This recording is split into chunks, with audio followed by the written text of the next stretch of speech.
A nurse was escorted out of Harlow Memorial Hospital by two security guards on a Tuesday morning, badge stripped, box in hand, humiliated in front of every colleague she had worked beside for 11 years. 53 minutes later, a military cargo plane went down 6 miles outside Callaway, Montana. 51 soldiers, 14 civilians. All of them were coming to Harlow Memorial. The hospital administrator who had just signed her suspension papers picked up the phone to call her back. Because every surgeon on staff was already overwhelmed, the trauma bays were filling with critically wounded men and women, and nobody in that building had ever run mass casualty triage under live fire. She had, for 3 years, in places that don't make the evening news. They needed her. After everything they had done to her that morning, they needed her. And the question nobody dared ask out loud was whether she would come back at all. If this story has you hooked already, follow my channel right now so you don't miss a single part. Hit like and drop a comment telling me what city you're watching from. I want to see how far this story travels. Let's go. The morning had started the way most bad mornings do, quietly and without warning. Margaret Voss arrived at Harlow Memorial Hospital at 6:43, which was 17 minutes earlier than her scheduled shift and a habit she had never broken in 11 years. The parking lot was half empty at that hour.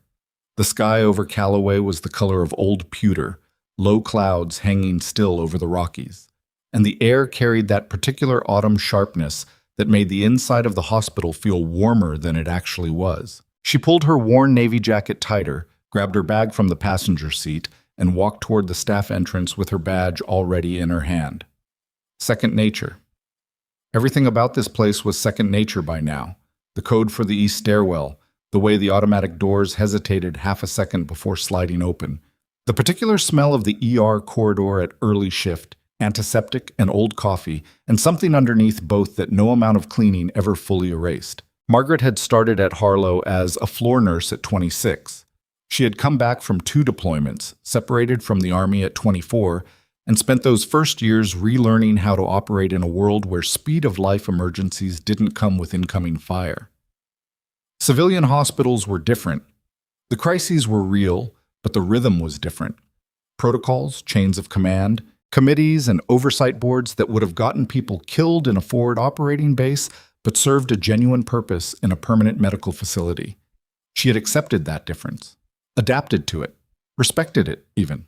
What she had never fully adapted to was the part where the most dangerous thing in the building wasn't a patient's condition, it was a surgeon's ego. She had learned over time to navigate that too. You didn't challenge attending physicians in the hallway.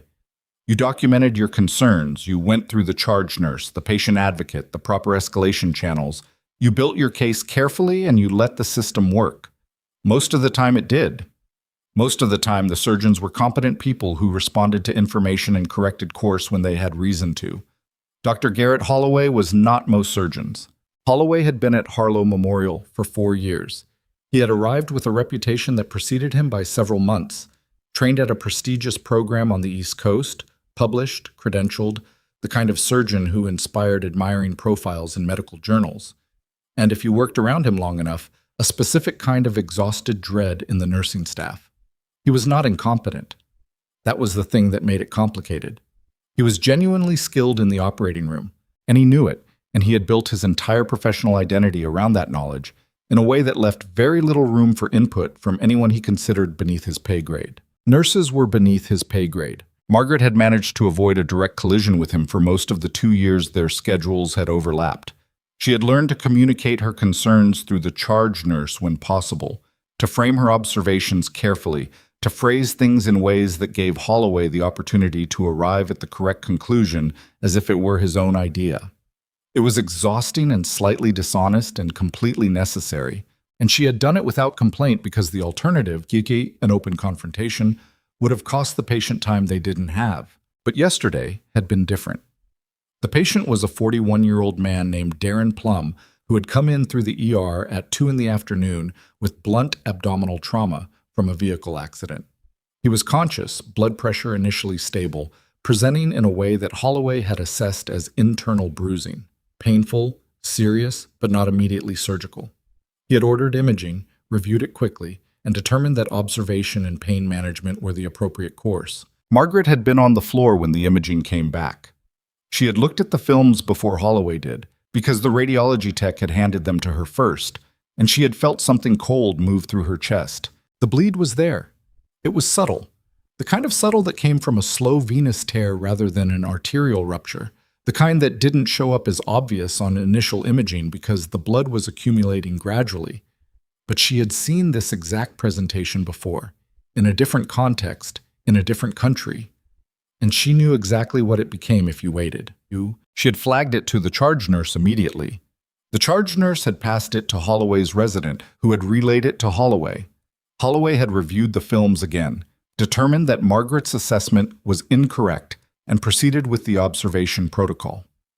3 hours later, Darren Plum's blood pressure dropped. Margaret had been at his bedside within 90 seconds. She had already requested the crash cart before the monitor alarm finished sounding. When Holloway arrived, the patient was in acute hemorrhagic shock, and Margaret had 2 large-bore IVs running wide open, a pressure bag inflated, and a direct surgical consult request already called up to the OR. Holloway had saved Darren Plum's life. That was true, and she was genuinely glad of it. But in the process, in the operating room, with residents watching, with the adrenaline of a near miss still sharp in the air, he had said, loud enough for everyone present to hear, this situation escalated because a floor nurse with no surgical training decided she understood imaging better than the attending physician. That kind of dangerous overreach is exactly why we have protocols. No one had corrected him.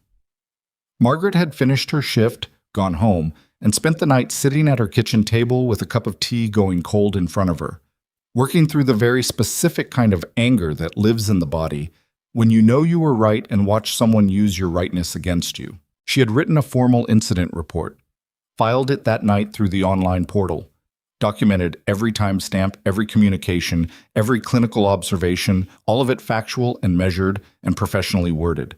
And she had come in this morning 17 minutes early, the way she always did.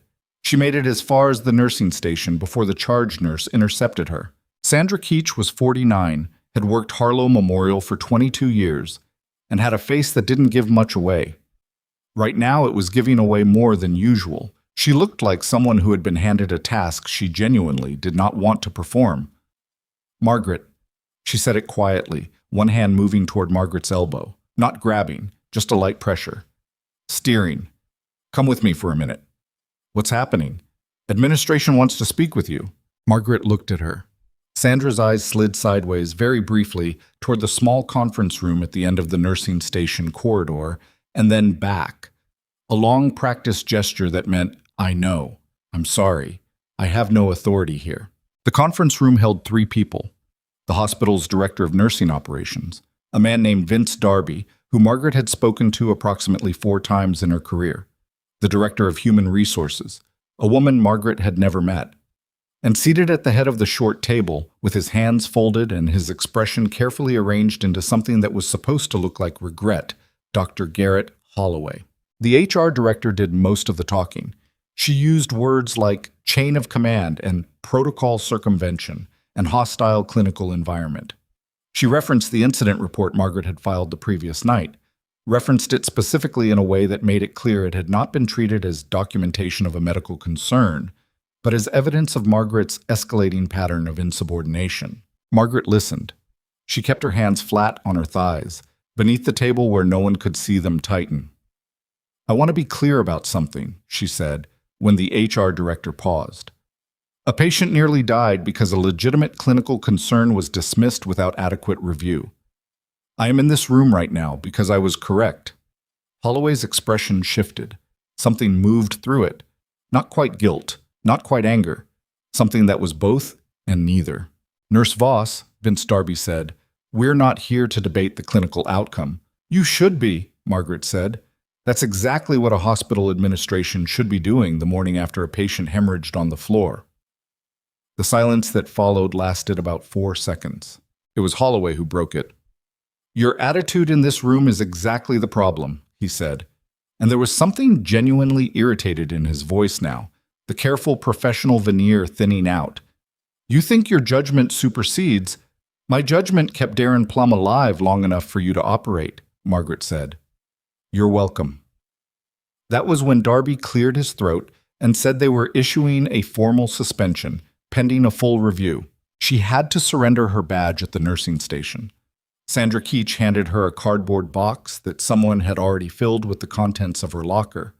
Her extra pair of shoes, her spare set of scrubs, a photograph of her sister's kids, a coffee mug with a chipped handle that had been in that locker for 4 years. Someone had done it before the meeting, she realized. They had already packed her things before she walked through the door. That hit differently than the rest of it. 2 security guards, young men she knew by name, who both looked acutely uncomfortable, walked with her through the ER corridor, past the nursing station where several staff members deliberately looked elsewhere, past the double doors, through the main lobby, and out into the parking lot. She thanked them by name when they reached her car. They hadn't done anything wrong. Neither of them seemed to know what to say to that. She put the box in her trunk. She got into the driver's seat. She sat there for a moment with both hands on the wheel, the engine not running, looking at the gray October sky. 11 years, all of it down to a cardboard box with a chipped coffee mug in it, because she had been right. She was still sitting there when the sirens started. Not the routine kind. Not an incoming ambulance or a fire truck a few blocks away. This was layered, multiple sources, coming from the direction of the highway. And then her phone buzzed with a county emergency alert, and she read it, and she sat up straight. The 114th Air Transport Unit out of Brennan Air Reserve Base had been on a routine medical supply run when something went wrong at altitude. The preliminary reports coming through the emergency alert were fragmented. Mechanical failure, controlled descent that hadn't stayed controlled, an impact site 6 miles east of Callaway on open terrain. The passenger manifest, when it appeared in the secondary alert 3 minutes later, made her stomach drop. 51 military personnel. 14 civilian contractors. Survivors were being transported to the nearest Level 2 trauma center. Harlow Memorial was the only Level 2 trauma center within 40 miles. Margaret sat in the parking lot and did the math. She had run mass-casualty triage. She had done it twice, in actual field conditions, with limited supplies and no hospital infrastructure within range. She knew what 50-plus casualties hitting an ER simultaneously looked like, knew the specific cascading failures that happened when a facility wasn't staffed or organized for that volume, knew the particular way that well-meaning, competent individual clinicians could destroy each other's effectiveness when there was no one running unified triage. She knew that Harlow Memorial's ER had 12 trauma bays. She knew that the current shift was not fully staffed because 2 nurses had called out sick yesterday and hadn't been replaced.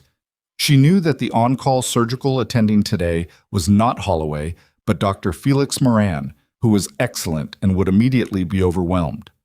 She sat there for 45 more seconds. Then she got out of the car. She didn't go back for her badge. She didn't have it. She didn't call anyone to ask permission because she already knew the answer they would have to give her for liability reasons. She just walked back toward the hospital entrance, still in her scrubs, the cardboard box still sitting in her trunk. The ER entrance was already showing the first signs of impending chaos. 2 ambulances were pulling in simultaneously. A nursing supervisor named Brenda Okafor was on her radio just inside the doors. Her voice clipped and controlled, but her eyes doing something they didn't usually do, moving too fast, scanning without landing. Brenda saw Margaret walk through the door. "You're suspended," Brenda said. It wasn't accusatory, it was almost informational, like she was reciting a fact she didn't particularly want to recite. "I know," Margaret said. "Where are your worst incoming patients?" A beat. Brenda looked at her. Then she looked at the ambulance pulling into Bay 2. Then she looked back. "Bay 4, she said, "penetrating abdominal compromised airway." Margaret was already moving. The first wave was bad. The second wave, which arrived 11 minutes later in military transport vehicles that had been commandeered from Brennan Base's ground assets, was worse. The ER Bay, designed to absorb perhaps 8 to 10 serious cases simultaneously with full staff, now had 47 patients in various stages of triage, assessment, and treatment, with more still incoming. Margaret didn't announce herself. She didn't give a speech or call a meeting. She walked through the chaos and started doing what she had done in 2 different countries, under conditions that made this look orderly. She identified the staff who were spiraling from those who were functioning. She found the critical patients who weren't being seen because they weren't making noise, She redirected resources with short, specific, spoken instructions that were impossible to argue with because they were simply accurate. A young resident named Oliver was managing a patient with a leg tourniquet while simultaneously trying to assess a second patient. Margaret stopped beside him, said, "That tourniquet is in the wrong position, 2 inches." Without slowing down, watched him correct it, and continued. She found a soldier slumped in a chair in the secondary assessment area whose respiratory rate was wrong in a way that nobody had caught because he was conscious and communicating and therefore had been triaged down. She flagged him for immediate reassessment and moved on. "She's suspended," someone said. Margaret didn't see who. A nurse named Patricia, who had worked with Margaret for 6 years, answered without looking up from her patient. "I know. Tell me who you want to replace her and I'll go get them." Nobody answered. The work continued. The third wave hit at 9:42, and with it came something that hadn't been in the emergency alerts. Military medical personnel from Brennan Base, who had followed the ground transports in 3 vehicles of their own. They came through the ER entrance in coordinated pairs, gear already on, moving with the specific contained efficiency of people who had done this before. The lead figure, a compact woman with a medical cross on her collar, staff sergeant chevrons on her sleeve, and the eyes of someone who had already assessed the entire room before she cleared the doorway, stopped almost immediately. She stopped because she recognized the person running the secondary triage line. "Voss," she said. Margaret looked up from the patient in front of her. Staff Sergeant Reina Castillo. They had overlapped at a forward surgical team in a country Margaret still didn't discuss at dinner parties. Castillo had been a medic then. She was something more senior now. "Castillo," Margaret said, "you have more warm bodies?" 4 medics and a physician's assistant. "I need the PA on ventilator management bay 7. 2 medics on secondary triage with Patricia Huang. You're with me." Castillo fell in beside her without a word, the way people do when they have worked together in conditions that don't allow for lengthy discussion. "What are we working with?" Castillo asked. 12 bays, 4 currently critical, 3 surgical already upstairs. I've got a probable tension pneumo in bay 9 that hasn't been confirmed yet, and a TBI in the secondary area who needs imaging, but we can't get him upstairs until bay 7 stabilizes. "What's in bay 7? Ventilator patient. Moran's managing him directly, but he can't leave. If I pull the PA to that bay, Moran can step back and I get him back in the rotation." Castillo absorbed this in approximately 2 seconds. "Okay." "One more thing," Margaret said. "There's a hospital administrator here somewhere who may try to remove me from the floor. If that happens—" "I'll handle it," Castillo said. It wasn't a boast. It was just a statement of fact. The tension pneumothorax in bay 9 was confirmed 12 minutes later. Margaret had the needle decompression underway before the attending physician had finished reading the assessment note. It was at approximately that moment that Dr. Garrett Holloway walked through the ER entrance. He had come in on his own, not called back, at least not officially, but drawn by the same instinct that eventually pulls surgeons toward crisis, even when it isn't their shift, even when it isn't their call. He stopped at the edge of the controlled chaos and scanned the room, taking in the volume of patients, the military personnel moving through the space, the organized lines of triage that had clearly been imposed on what should have been bedlam. And then he found Margaret Voss at the center of it. His expression went through several things in rapid succession. Surprise. A flash of something that might have been involuntary recognition. And then, closing over both of those like a door swinging shut, something harder. He started toward her. Margaret saw him coming. She was in the middle of relaying updated vitals to a trauma surgeon on the phone, and she did not stop. She finished the communication, ended the call, turned to Castillo and said, "I need 45 seconds," before turning to face Holloway. He was still 10 feet away when he said, "You need to step back from these patients immediately. You are under administrative suspension." The nearest staff within earshot, 2 nurses and a resident, all went very still. Margaret kept her voice level. "The patient in bay 12 has a blood pressure I don't like. Someone needs to be on that while I address this." One of the nurses peeled off without being told twice.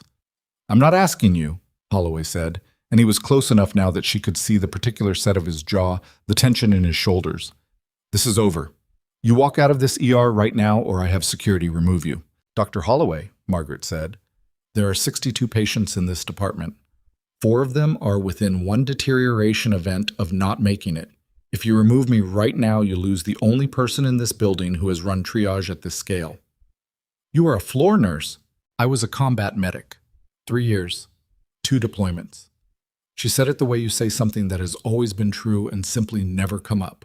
Not as a weapon, as information. I have run mass casualty triage in field conditions without hospital infrastructure. I am the most qualified person in this room for what is happening right now.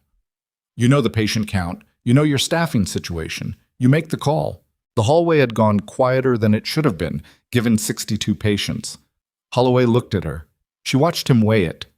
The bureaucratic authority against the clinical reality. The thing he had done this morning against the thing currently in front of him. The version of himself he had always believed he was against the specific arithmetic of what was happening in this building right now. He didn't answer her. He looked away. At the bays. At the patients. At the military medics moving alongside his nurses. And something shifted in his posture, some almost imperceptible degree. Not surrender. Not apology. Just a man calculating very quickly what the most expensive mistake he could make in the next 30 seconds would be. He turned and walked toward Bay 4. Margaret turned back to the triage board. Voss? Castillo's voice, low and even, at her shoulder. I know. For what it's worth, let's keep everyone alive first, Margaret said. There's time for the rest of it later. The board had 7 names on it, all of them still needing something, and the next ambulance was already in the bay. The board had 7 names on it, all of them still needing something, and the next ambulance was already in the bay. Margaret moved to intercept the incoming gurney before it cleared the entrance threshold. The paramedic pushing it, a heavy-set man with sweat soaking through the collar of his jacket, rattled off the stats while still in motion. Male, approximately 30 years old, blunt chest trauma, oxygen saturation dropping, blood pressure holding, but thread thin, GCS of 12 on scene and falling. Bay 3, Margaret said. Get Dr. Moran's PA. Tell her chest trauma. Possible hemothorax, needs imaging now if the SAT doesn't recover in 2 minutes. The paramedic nodded and kept moving. Castillo fell into step beside her automatically, the way her shadow would have if the overhead fluorescents weren't washing everything flat. Your hemothorax in 3. You want a chest tube ready, or are we going imaging first? Imaging first if he stabilizes. Chest tube ready either way. Margaret peeled off toward the triage board, grabbed the dry erase marker and updated 2 names. 1 patient had been moved upstairs to surgery. 1 had been moved to a confirmed stable bay. She drew a line through both, added the new intake, and stepped back. The board told a story she didn't like. Too many names still in the critical column. Not enough movement toward stable. Patricia Huang appeared at her elbow with a tablet, pulling up vitals from the secondary assessment area. Your TBI in secondary. Imaging came back. And? Patricia's expression did the thing where it went carefully neutral, which meant the news wasn't good.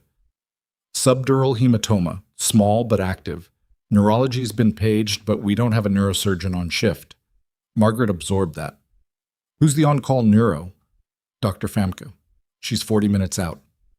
Does she know it's active? She knows now. Get her on the phone directly. I want her talking to whoever is with that patient in real time. Margaret handed the marker back. And find me someone who can monitor him continuously, not a check-in every 5 minutes. Continuous. I'll do it myself, Patricia said, and she was already moving. The next 90 minutes were the kind that collapsed time. Not in the way people sometimes described crisis, where everything slowed down and felt dreamlike and significant, but the actual opposite of that, where the clock became almost irrelevant because each moment was so completely consumed by the one thing in front of you that you stopped experiencing time as a sequence and started experiencing it as a series of problems with human faces. Margaret did not think about the cardboard box in her trunk. She did not think about the conference room, or Vince Darby, or the HR director's careful language about protocol circumvention. Those things existed in a different layer of reality, one that she had sealed off with a kind of practiced precision she had developed in the army and never entirely unlearned. There was what was in front of you, and there was everything else, and in conditions like this one, everything else simply ceased to have weight. She pushed a chest tube tray to Bay 3 and found the PA, a young woman named Soledad who was good, genuinely good, steady hands, and a clinical mind that didn't freeze under pressure. already working through the assessment. The oxygen saturation had dropped to 88. Hemothorax confirmed on bedside ultrasound, Soledad said without looking up. Left side, significant effusion. Chest tube or OR. Tube first. He's not stable enough to move. Agreed. Margaret broke the tray seal. I'll assist. They worked without speaking except for the essential. Instrument names, positions, patient response. The shorthand of two people who had never worked together before but were fluent in the same clinical language. The tube went in clean. The drainage was immediate and significant, dark blood filling the collection chamber in a way that confirmed the effusion without leaving room for interpretation. The saturation climbed.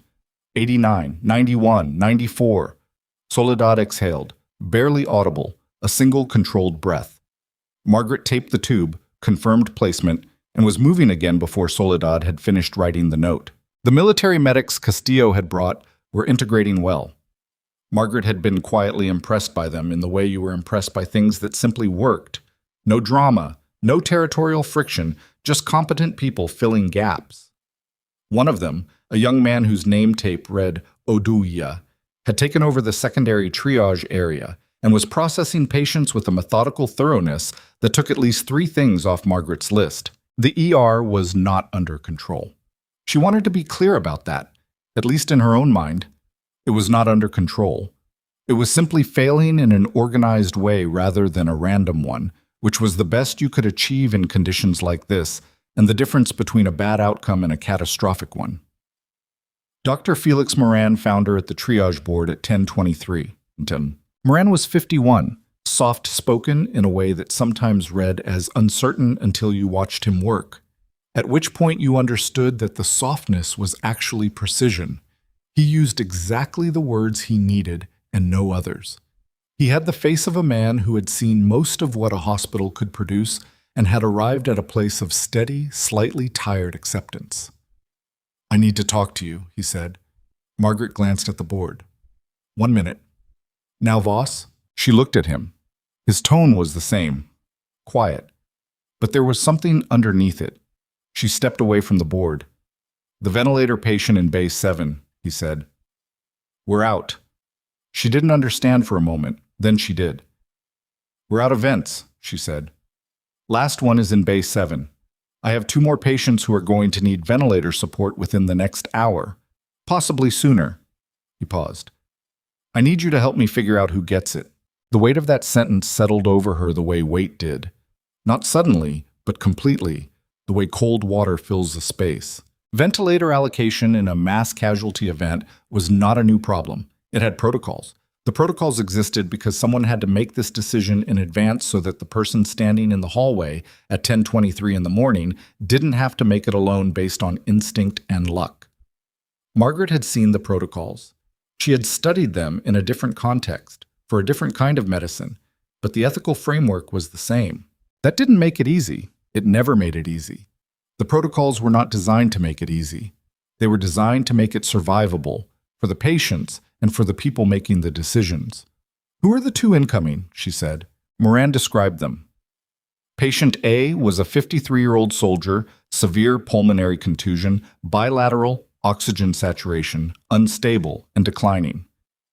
Patient B was a 24-year-old civilian contractor, single-sided pulmonary contusion, currently compensating but at high risk of decompensation. Both needed ventilator support. One had a significantly better chance of surviving with it. Margaret listened. She asked 2 questions, about patient A's overall injury burden, about patient B's baseline respiratory function. Moran answered both. She told him what the protocol said. She told him which patient the protocol indicated. She told him it was his call, not hers, and that she would support whatever he decided and document the clinical rationale. Moran was quiet for a moment. "The protocol is right," he said finally. Not with relief. There was no relief in it. Just the flat acknowledgement of a person who had looked at an ugly reality and decided to be honest about it.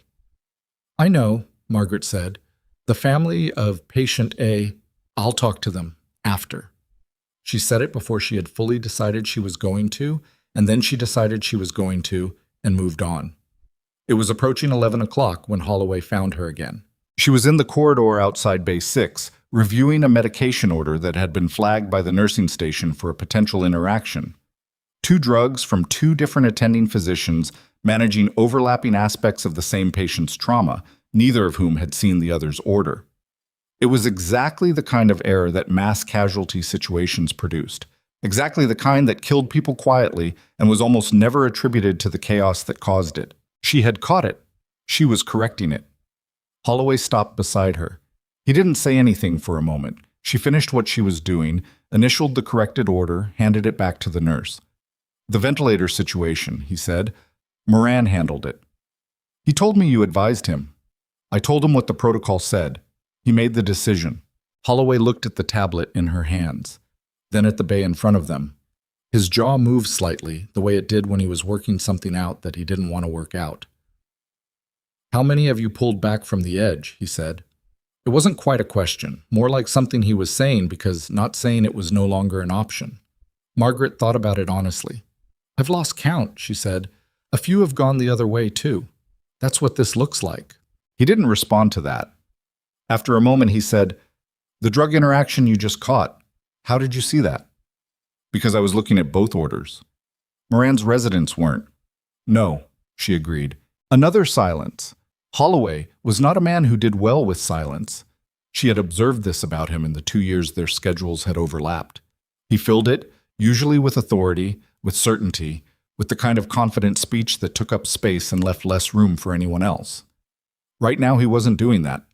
He was just standing in the corridor looking at a triage board, and he looked, for the first time in her experience of him, like someone who was genuinely uncertain. "The combat medic thing," he said. "You never mentioned it. It didn't come up. You should have—" He stopped. "What?" "Put it in my personnel file. Listed it under qualifications so you could factor it in when you were dismissing my clinical observations." She said it without heat, just the facts of the situation laid out. "It wouldn't have changed anything, Dr. Holloway. You dismissed my assessment of Darren Plum because of who you believed I was. My military background wouldn't have changed that belief. Only this would." She gestured, not at herself, but at the ER around them. The controlled, organized chaos. The 60-plus patients who were, against all reasonable expectation, mostly still alive. Holloway looked at it. All of it. He didn't say anything else. He walked toward Bay 2, where a trauma patient needed a surgical consult, and he did his job. Margaret watched him go for exactly 1 second and then turned back to hers. The neurosurgeon, Dr. Famke, arrived at 11:18, 32 minutes faster than estimated, which meant she had driven the way surgeons drove when they got a phone call that told them someone's brain was bleeding. She went directly to the TBI patient in the secondary area, where Patricia Huang had been sitting with him for over an hour, monitoring, talking to him when he was responsive, documenting every minute change. Margaret caught Famke at the entrance to secondary for a 30-second briefing. Famke absorbed it the way surgeons did. Rapid intake, questions sharp as pins, zero wasted motion. "He's been stable?" Famke said. "Holding. Patricia's been on him continuously. The hematoma hasn't expanded on the last check, but that was—" Margaret looked at her watch. 22 minutes ago. "Get me a current image." "Already ordered. Should be back in 8 minutes. Famke looked at her. A brief, assessing look. Not hostile, just clinical. "You're the nurse running this operation." "I'm a nurse working this operation," Margaret said. "Dr. Moran is the attending. Moran told me you've been coordinating triage." "Someone had to." Famke's expression didn't change much, but something in it shifted slightly. Recognition, maybe. Or just the specific respect of one technically proficient person encountering another. "The imaging," she said. 8 minutes. 8 minutes, Margaret confirmed. Famke went in to see her patient. At 11:41, the patient in Bay 3, the one with the hemothorax, the one whose chest tube had gone in clean and whose saturation had climbed to 94, deteriorated without warning. The monitor alarm was the first signal. Margaret heard it from across the ER and was moving before she had consciously processed what she was hearing, because 11 years of hospital work and 3 years of field medicine had wired her body to respond to that particular pitch before her brain caught up. She got there in time to see Soledad already at the bedside, already assessing, already reaching the same conclusion Margaret was reaching from the doorway. Re-expansion, pulmonary edema. A known complication of rapid chest tube drainage, uncommon but real. And in this patient's case, with the degree of initial effusion with his pulmonary baseline, not entirely unpredictable. "Get me," Soledad started. "Already calling," said the nurse in the bay, who was. What followed was 8 minutes of managed emergency that Margaret would not have been able to describe in sequence afterward because it didn't happen in sequence. It happened in parallel, multiple interventions running simultaneously, hands and voices overlapping. The patient's oxygen saturation doing things it was not supposed to do while they worked against it. He stabilized, not cleanly, not without cost. His saturation settled at 91, which was lower than it should have been and would require monitoring through the night. But he was breathing. He was conscious. He looked up at Margaret from the pillow with the glazed, disoriented expression of someone who had just been pulled back from somewhere they hadn't expected to go. And he said, "What happened?" Not quite as a question. "Your lung got complicated," she said. "We fixed it. You're okay." He blinked. "You sure?" "Pretty sure." He made a sound that might have been a laugh if he'd had more air for it. She was back at the triage board 4 minutes later, updating names, and that was when she felt it. The particular quality of attention that comes from being watched. Not the ambient awareness of a busy workplace where you were always peripherally visible. This was specific, focused. She looked up. A man she didn't recognize was standing at the edge of the ER, near the administrative corridor entrance. He was in his 50s, dark suit, no hospital ID visible, talking to one of the administrative assistants in a low voice, while his eyes tracked the department with the systematic attention of someone who is assessing rather than observing. The administrative assistant pointed at Margaret. The man looked at her. She looked back at him for a moment and then looked away, because the board still had names on it and she was not done. It was Castillo who told her, 10 minutes later, in the low, direct voice she used for information that needed to be heard once and clearly. "That man who came in through admin, that's your hospital director, Randall Pruitt. He's been standing there for about 15 minutes. Watching? Watching you, mostly." Margaret processed this without breaking stride on what she was doing, which was checking the drainage output on a chest tube in Bay 8. The output was within range. She noted it, adjusted the position of the collection chamber, and moved on. "What does his face say?" she said. Castillo considered. "Complicated." "How complicated?" "Like someone who walked into a situation expecting to find one thing and found something else entirely." Margaret glanced toward the administrative corridor. Pruitt was still there. He had stopped talking to the assistant. He was just watching now, still and quiet, in the way that people who wielded genuine institutional authority sometimes went quiet when they were doing real thinking. "Holloway talked to him," Margaret said. "About 10 minutes ago. Brief conversation. I couldn't hear it." "What did Holloway's face say?" Castillo took a moment. "Also complicated." Margaret filed that away. There was a patient in Bay 11 who needed reassessment and the filing would have to wait. The patient count had shifted. Of the original 65 intakes, the ambulances, the military transports, the walk-ins who had appeared at the ER entrance with injuries that hadn't been severe enough to require transport but had needed care regardless. 43 were now in stable or improving condition. 11 were in surgery or had been moved upstairs to ICU. 6 remained in active management in the ER bays. 5 had required major intervention and were being watched closely. 1 had died. That was the one thing Margaret had not been able to talk about yet, and wouldn't, not today. A 47-year-old soldier named Dwayne Archer, whose injuries had been catastrophic from the moment he came through the door, and whose body had simply run out of time before anyone could find a way to give him more of it. She had been at his bedside for 11 minutes. She had known within the first 3 what the outcome was going to be, and she had stayed anyway, because the alternative was leaving him alone in a hospital bay in the middle of a crisis. And she wasn't going to do that. There were things you did that didn't show up on the triage board. That one was one of them. She was standing at the medication station, cross-referencing a dosage calculation, when she became aware that the noise level in the ER had dropped. Not silence, not the specific heavy silence of acute emergency. More like a modulation.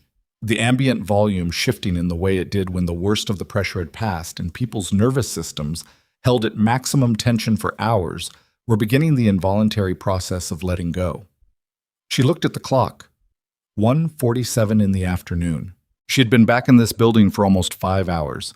She had not eaten. She had not sat down.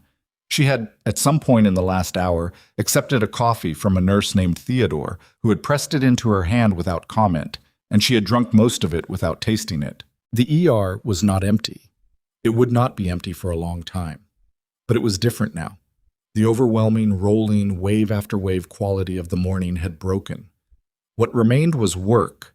Still hard, still serious, still requiring everything she had, but work that could be managed by the people doing it without someone standing in the center of it holding all the threads simultaneously. She could step back. Not away. Just back. She updated the board one more time.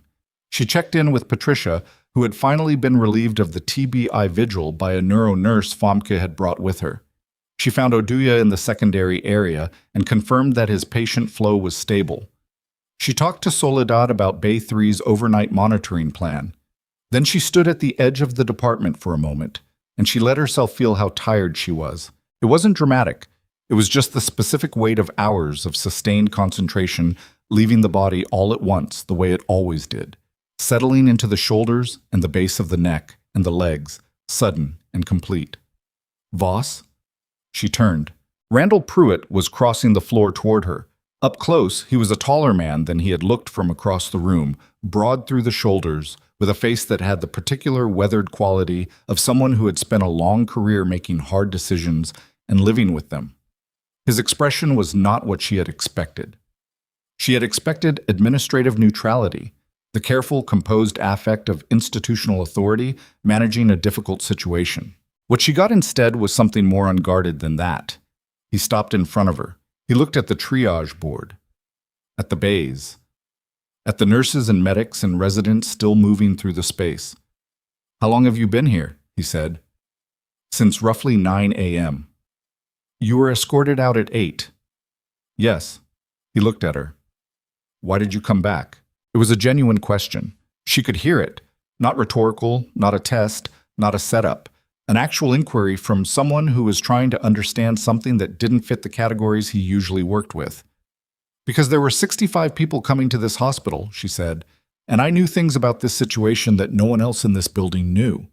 Leaving felt like a choice I'd have to live with." Pruitt was quiet. "I'm aware I'm still suspended," she added. "I wasn't operating under the assumption that coming back would change that." "Then why?" "The patients don't have anything to do with what happened this morning," Margaret said.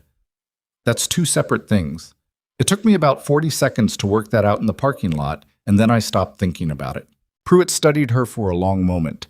He had the eyes of someone who had been lied to professionally for many years and had developed a specific sensitivity to its absence. "I've been standing in that doorway for 40 minutes, he said. "I watched you manage this entire department." "Dr. Moran, I know what Moran did. I also know who he came to for the ventilator decision. I know who caught the medication interaction. I know who talked Famke through the neuro case before she'd even reached the patient." His voice hadn't risen. If anything, it had gotten quieter. "I know what happened in there. I'm trying to understand what happened out here, this morning, that resulted in you carrying a cardboard box to your car." Margaret looked at him. He looked back. Before she could answer, a sound cut through the department that hadn't been there a moment ago. Not an alarm, not an emergency, something different. A voice, raised, coming from the direction of Bay 4. She turned automatically, already moving. It was a soldier, one of the patients from the morning's transport, a man she hadn't managed directly, who had been treated and stabilized and moved into the recovery section of the ER to await transfer to an inpatient bed. He was sitting up in the bay, IV still in his arm, hospital gown, and he was not agitated exactly. Alert.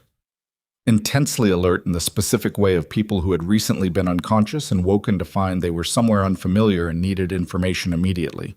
"I need to know what happened to my guys," he said. "Someone needs to tell me what happened to my unit." The nurse in the bay, a young man named Terrence, who was excellent but had been running for 6 hours straight, was trying to calm him, which was not quite the right approach.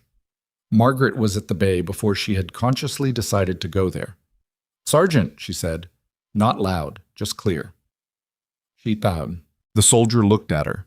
He was maybe 30, brown skin, a jaw that was doing a lot of work holding something in. His name tape was visible on the folded uniform in the corner of the bay. Walcott. "I'm Margaret Voss. I've been managing triage since this morning." She said it simply, no softening. "What's your question?" "My unit came in on the second transport. 8 people. I need to know their status." She didn't have that information by unit. She knew her board. She knew her patients by bay number and by face and by injury type. "Give me names," she said. He gave her 3 names. She knew 2 of them by the faces that matched the bay numbers in her memory. She told him their status. One stable and upstairs, one still in the ER but improving. The 3rd name she didn't recognize. She looked at Terrence. He pulled the tablet. His face did the thing, the careful neutrality. She had seen it twice today already, and she knew what it meant before he said anything. She looked back at Walcott. He had seen Terrence's face too. He was a soldier. He knew what that look meant. "Tell me," he said. The voice was very even. The jaw was doing even more work. She told him. She said it clearly and without cushioning it in language because he had earned the right to hear it straight, and she knew that the worst thing you could do for someone in this moment was make them parse through careful phrases to reach the truth. His face didn't break. It went somewhere else instead.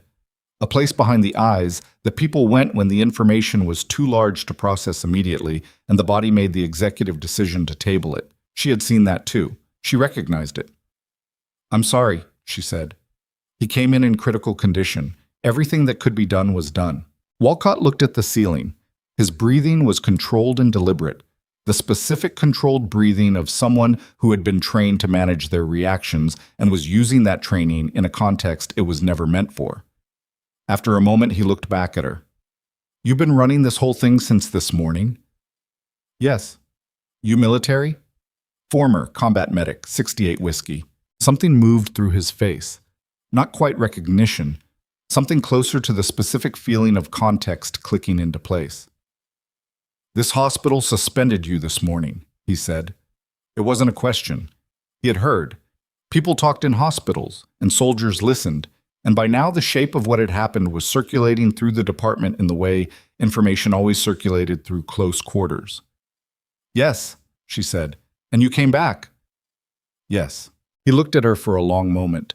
And then, with his IV still in his arm and his hospital gown still on, and his face still carrying the weight of what she had just told him, he straightened his spine and he said, in a voice that was quiet and completely formal, "Thank you for your service, Sergeant." The title she no longer held, the title that, in this moment, from this man, landed differently than anything Randall Pruitt or Dr. Moran or anyone else in this building had said to her all day. She held his gaze. "Thank you for yours," she said. She left the bay. In the corridor outside, she walked 3 steps and stopped, one hand against the wall, and took a breath that was slightly less steady than the one she had been taking all day. Just one.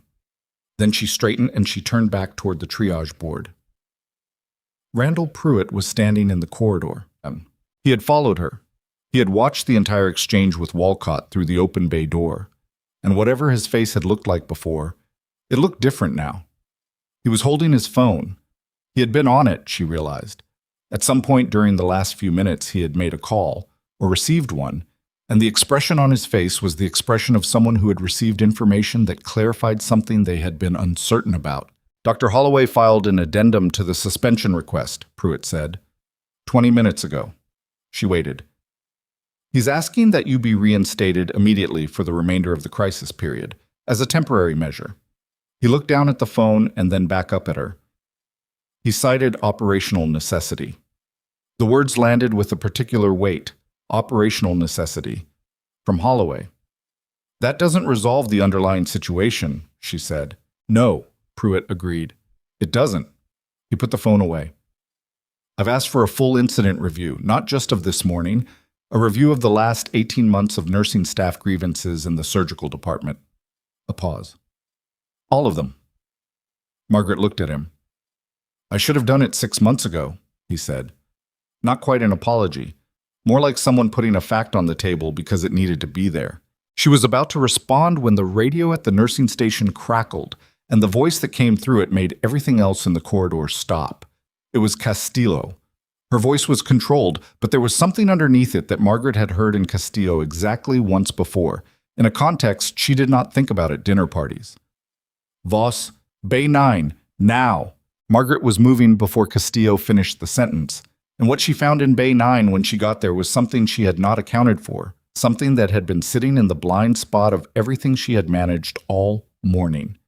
A patient she had assessed and cleared and moved to stable monitoring, whose chart looked right and whose vitals had looked right, but who was now presenting with something that didn't fit any of the categories she had placed him in. He was a civilian, 41 years old, had come in with moderate thoracic trauma, no penetrating injuries, vitals initially stable, had been assessed and placed in the monitoring queue.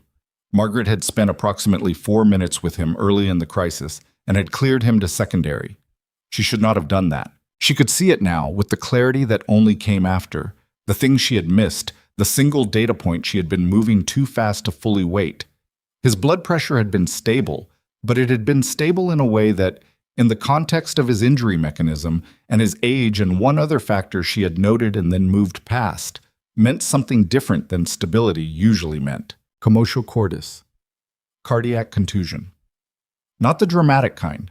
Not the kind that announced itself. The quiet kind. The kind that sat underneath normal-looking vitals for hours, and then, when the body's adrenaline response finally metabolized and the compensatory mechanisms gave out, made itself known all at once. He was in ventricular fibrillation.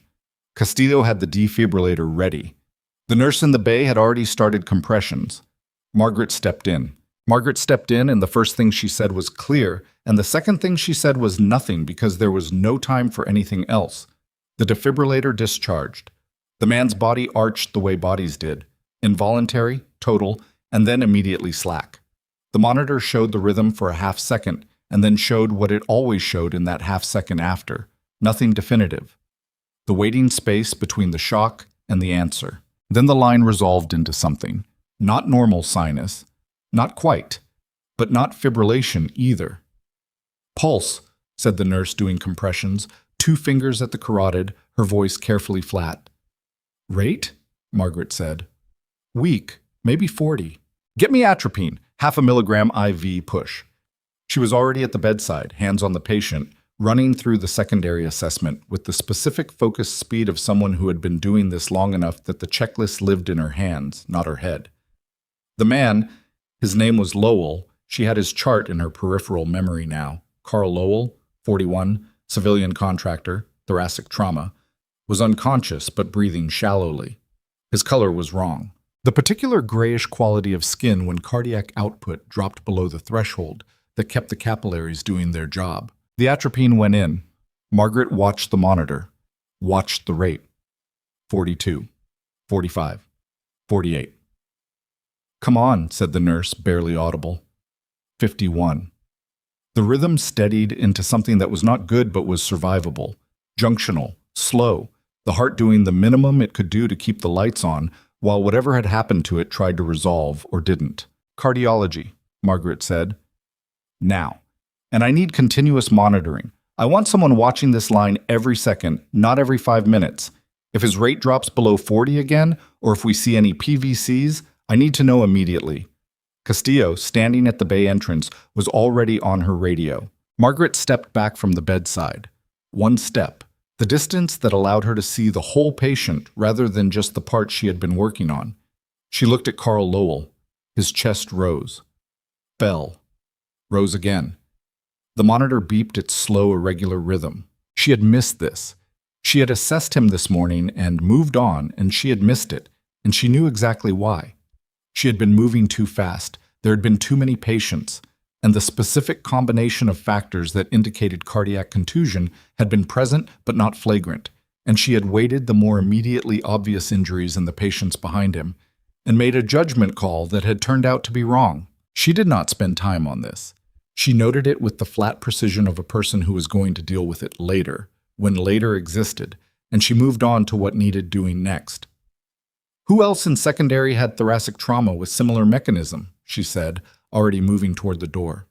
Castillo understood immediately. I'll pull the list. They went through it in 3 minutes. 6 patients from the secondary area with overlapping injury profiles. 2 had already been transferred upstairs and would need to be flagged to the floor nurses. 4 were still in the department. Margaret reassessed all 4 personally, moving fast, looking for the things she had missed in Lowell.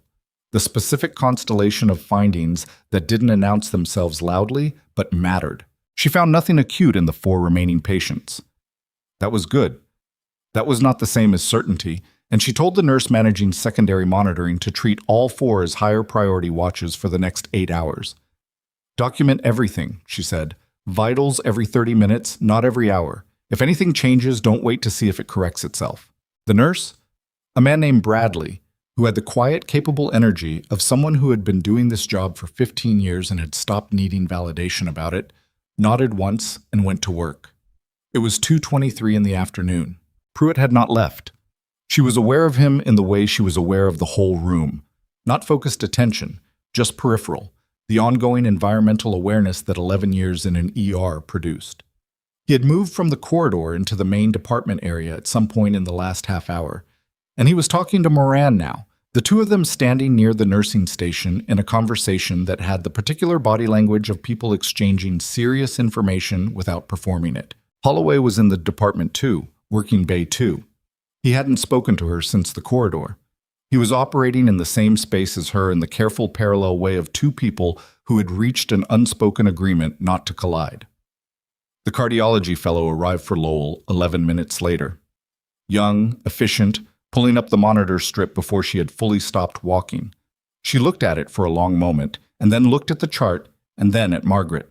Cardiac contusion, she said. It was confirmation, not a question. I believe so. VF on presentation, converted with 1 shock junctional rhythm since. I missed it on initial assessment this morning. She said it directly. No softening, no hedging. The cardiologist absorbed it the same way. A nod, a notation on the chart. He'll need continuous telemetry and serial troponins. Possible cath depending on how his markers trend. She looked at the patient. He's lucky. I know, Margaret said. 41 with an undetected cardiac contusion sitting in monitoring for 3 hours. He should be. The cardiologist stopped herself, recalibrated. You found it. Later than I should have. In the middle of a 60-patient mass-casualty incident. She said it the way people stated math, not as a defense on Margaret's behalf, just as a variable in the calculation. I'll take over from here. Margaret gave her everything. Every detail of the morning, the mechanism, the initial assessment, the timeline. Then she stepped out of Bay 9 and let the cardiologist do her work. Castillo was waiting in the corridor. Her expression carried something Margaret recognized, the specific look of a person who was about to deliver information they had been holding while you were occupied with something more pressing. Tell me, Margaret said. The aircraft investigation team arrived 20 minutes ago. Military board, out of Brennan. They're talking to Pruitt right now. Castillo paused. And there's a reporter from the Callaway Tribune outside the ER entrance. She's been there for about an hour. One of the admin assistants has been feeding her information. Margaret absorbed this. What kind of information? The general shape of things. Crash, casualties, hospital response. Another pause. And apparently something about the nurse who was suspended this morning and came back to run triage. The particular sensation that produced was not quite what she would have expected. Not the alarm that would have been reasonable. Something flatter than that. A tired acknowledgement that the world outside the ER had been continuing while she worked inside it, and that the shape of this day was going to be visible to people she hadn't thought about. I can't deal with that right now, she said. I know. I'm just telling you it's there. Is she trying to get in? Admin's holding the line, but she's persistent. She can wait. Margaret looked at the triage board. 3 names still in active management. The board was thinner than it had been. What's our current critical count? 3 active, 2 of them looking like they'll stabilize without further intervention. Bay 7 is the one I'd watch. Bay 7 was the ventilator patient, patient B from the morning's allocation decision, the 24-year-old civilian contractor who had been compensating when they'd made the call and was still on mechanical support now. Moran had been checking on him regularly. So had Soledad. Margaret went to Bay 7. The patient's name, she had learned during the course of the day, was Nate Osei. He was 24 years old, originally from a small town in Ohio, working his second contracting rotation. The ventilator was breathing for him at a rate of 14 breaths per minute, and the settings were balanced on the specific edge that ventilator management always lived on. Enough pressure support to maintain oxygenation without causing further barotrauma to already compromised lung tissue. His saturation was 92. It had been 92 for the last hour and a half. Not improving, but not declining. Soledad was at the bedside doing a full assessment. She looked up when Margaret came in. "Holding," Soledad said. "Pulmonologist is upstairs. She's been managing him remotely, but she wants to come down and evaluate before we talk about transfer to ICU." "When?" "She said 40 minutes. That was 20 minutes ago." "How's his compliance?" Soledad pulled up the ventilator waveform on the screen mounted above the bed. "Better than this morning. He's not fighting it anymore." Margaret looked at the waveform. It was better. Not good, but better. The specific signature of lungs that were damaged but not worsening, which in this context was almost the same thing as good. Nate Osei's eyes were open, sedated but not deeply. He was tracking the room with the slow, effortful attention of someone who was aware of where they were and found it not entirely comfortable. When Margaret moved into his line of sight, his eyes moved to her. "Hey," she said. "You're at Harlow Memorial. You've been here since this morning. You're on a breathing machine that's helping your lungs. You're okay." His hand moved, just slightly, an attempt at something that wasn't quite voluntary enough to be a gesture. "Don't try to talk. The tube makes it impossible, and you'll tire yourself out." She kept her voice level, the same tone she had used in field medicine with patients who were frightened and needed information more than comfort. "Your job right now is to let the machine do the work. That's it. Can you do that?" His eyes stayed on her. After a moment, very slowly, he blinked, the deliberate kind, a conscious response from somewhere underneath the sedation. "Good," she said, and meant it. She left the bay to find the hallway outside it considerably more populated than it had been 30 seconds ago. Randall Pruitt was there. Beside him was a man in a dark green service uniform with the specific bearing and insignia of a senior military officer. She read the rank automatically, Colonel. Behind the colonel stood two other uniformed personnel and a civilian in a jacket with a federal badge visible. And beside all of them, in a way that positioned himself at the edge rather than the center, stood Dr. Garrett Holloway. The colonel was looking at her. She had the brief, specific experience of being assessed by someone who was very good at it. "Nurse Voss," Pruitt said. His voice had a quality she hadn't heard in it before, something that was trying to be even and not quite succeeding. "This is Colonel Diane Marsh, 114th Air Transport Unit Commanding Officer. She's here as part of the incident investigation." "Colonel?" Margaret said. "Sergeant Voss." Marsh used the title the same way Walcott had. Not incorrect, since Margaret had separated as a sergeant, but specific, intentional. "I've been briefed on what happened here today." "We had good people working," Margaret said. "The outcome was the best it could be given what came through the door." 64 patients, Marsh said. 63 survivors. A pause. "I've been told those numbers look different than they would have without your involvement."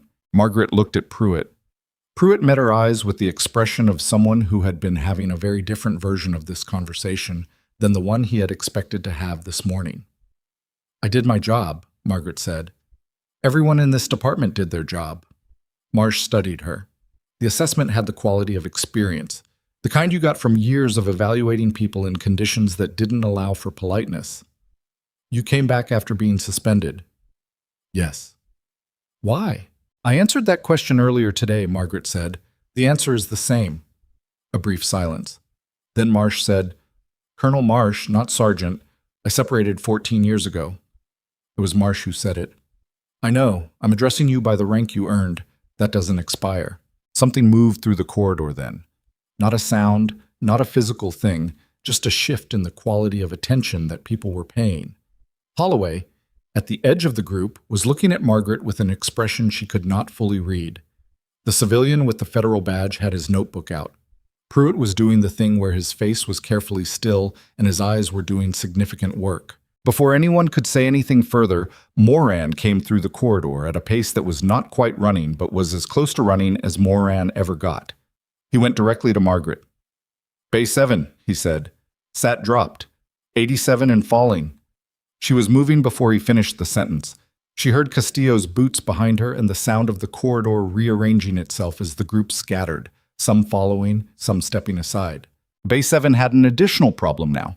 Nate Osei's saturation had dropped, which meant either his condition had deteriorated or the ventilator settings needed adjustment, or both. And either way, the window to intervene before it became a crisis was narrow, and they were already inside it. Soledad was at the bedside with the ventilator's touch panel open. "I've already increased the PEEP, she said, not looking up, 5 centimeters, and bumped his FiO2 to 80%. Margaret looked at the waveform, looked at the saturation, 88, 88.5. "What changed?" she said. "Positioning. He moved. Involuntary, I think. He was trying to adjust. And I think he may have partially displaced. The tube? Tube's in place. But the secretions..." Soledad was already reaching for the suction. "He hasn't been suctioned in 2 hours. I should have caught it." "Do it now." The suction catheter went in. What came out was significant. Thick secretions that had been accumulating in a compromised airway that couldn't manage its own clearance. The monitor showed the saturation in real time. 89, 90, 91, 1. Soledad withdrew the catheter, repositioned the PEEP back to its original setting. The saturation held at 91 and then climbed incrementally to 92. The room held its breath, not literally, but nearly. 3 nurses, Margaret, Castillo, and Moran, were all in the bay or the doorway, all watching the same number on the same screen. 93. "Okay," Moran said, just the word. But the exhale that came with it was significant. Margaret looked at Nate Osei. His eyes were open again. He had felt all of that. The drop, the intervention, whatever physical sensation corresponded to his lungs struggling and then not struggling quite as much. His face was tight with it. "You're okay," Margaret said. Same tone as before, level. "We fixed it. Breathe with the machine, don't fight it." His hand moved again, the same small movement as before, and this time she understood what it was. Not a grab, not distress, just contact. The human reflex to reach for something when your body has just frightened you. She put her hand briefly on his forearm. 1 second, then she stepped back. The pulmonologist, Dr. Arvin, arrived at bay 7-8 minutes later and took over. She was thorough and quick, the way pulmonologists who were good at this tended to be. And within 15 minutes, she had a plan for transfer to the ICU that accounted for every variable Margaret had been managing through the afternoon. As they were preparing Nate Osei for transport upstairs, Colonel Marsh reappeared at the bay entrance. She had not left the corridor, Margaret realized. She had simply moved to a position where she could observe without being in the way. "I need to speak with you when you have a moment," Marsh said. 10 minutes, Margaret said. It was closer to 20. The transfer took longer than planned because the elevator held for a patient coming down from surgery, and then there was a handoff to the ICU team that required Margaret to walk the nurse through the full morning history. Not just the chart, the actual sequence of decisions and their rationale. The things that didn't show up in documentation but shaped what happened to this patient and what needed to keep happening. When she came back down to the main floor, the ER had crossed a threshold. It was still busy. It would be busy for days. But the particular quality of crisis, the specific weight of too many critical patients and not enough of everything, had resolved into something that was merely very hard work. The nurses and residents and medics who had been operating at their maximum for 6 hours were still operating, but the looks on their faces had changed. The pure reactive attention of emergency had shifted into something more deliberate, more sustainable. The triage board had 4 names on it. All 4 were stable. Margaret stood at the board for a moment and just read the names. 4 names. This morning she had managed 65 people through this department, and 63 of them were alive, and the 4 still on the board were stable, and she was standing in an ER she had been escorted out of 9 hours ago. "Voss?" Castillo, at her shoulder. "I know, Marsh. And Pruitt, and Holloway wants to talk to you too, apparently." A pause. "You want me to make any of them go away?" No, Margaret said. Where's Marsh? Conference room, small one off admin. Margaret took one more look at the board. Then she walked toward the administrative corridor. The conference room was the same one she had been in this morning. She registered this without sentiment. A room was a room. Marsh was seated at the small table. Pruitt was beside her. The civilian with the federal badge, who had introduced himself, briefly, in the hallway as an investigator from the Army Safety Center, was at the corner. His notebook was open. Margaret sat down. I'll be direct, Marsh said. The incident investigation is going to take months. The aircraft went down for reasons we don't fully understand yet, and the full inquiry will involve multiple agencies. She folded her hands on the table. What I can tell you now is that I've spoken to my medical personnel, to your attending physician, to your hospital director, and to 3 of the patients who were conscious enough to give me coherent accounts of what happened in this department today. Margaret waited. I also pulled your service record, Marsh said, before I came in here. Another pause. The investigator's pen was moving. Your record indicates a commendation for mass casualty management during your second deployment, a formal commendation, signed by your commanding officer. Marsh looked at her directly. It also indicates that you were recommended for officer candidacy and declined. Yes, Margaret said. Why? I wanted to be a nurse. She said it simply. I was good at field medicine, but what I actually wanted was hospital nursing. The sustained care of patients over time, not just keeping them alive until they could reach someone else. I made the choice I made. Marsh considered this. And ended up here. And ended up here. Pruitt, who had been listening without speaking, said, I've been in contact with the board chair this afternoon. Given the circumstances of the day, the suspension has been lifted effective immediately. He said it with the specific precision of a man choosing words that were accurate without being complete. Lifted, not resolved, lifted. Thank you, Margaret said. The incident report you filed last night, he started. I filed an incident report because a patient nearly died due to an assessment that I believed was clinically incorrect and that I had flagged through appropriate channels.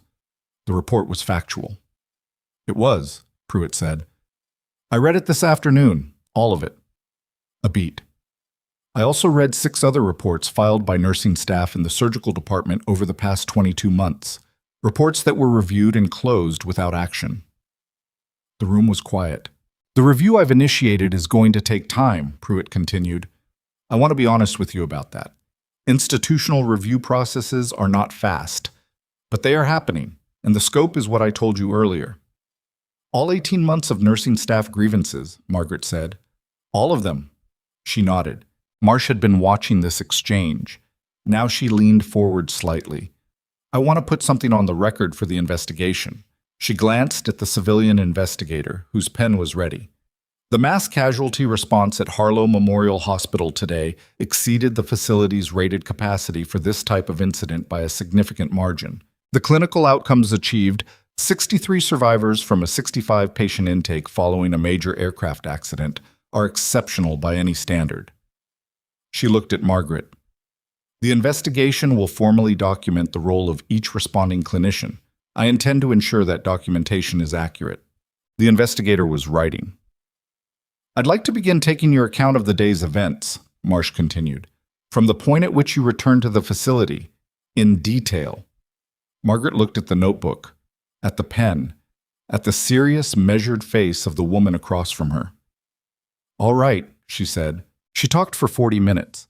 She was specific and accurate, and she did not make herself the center of anything.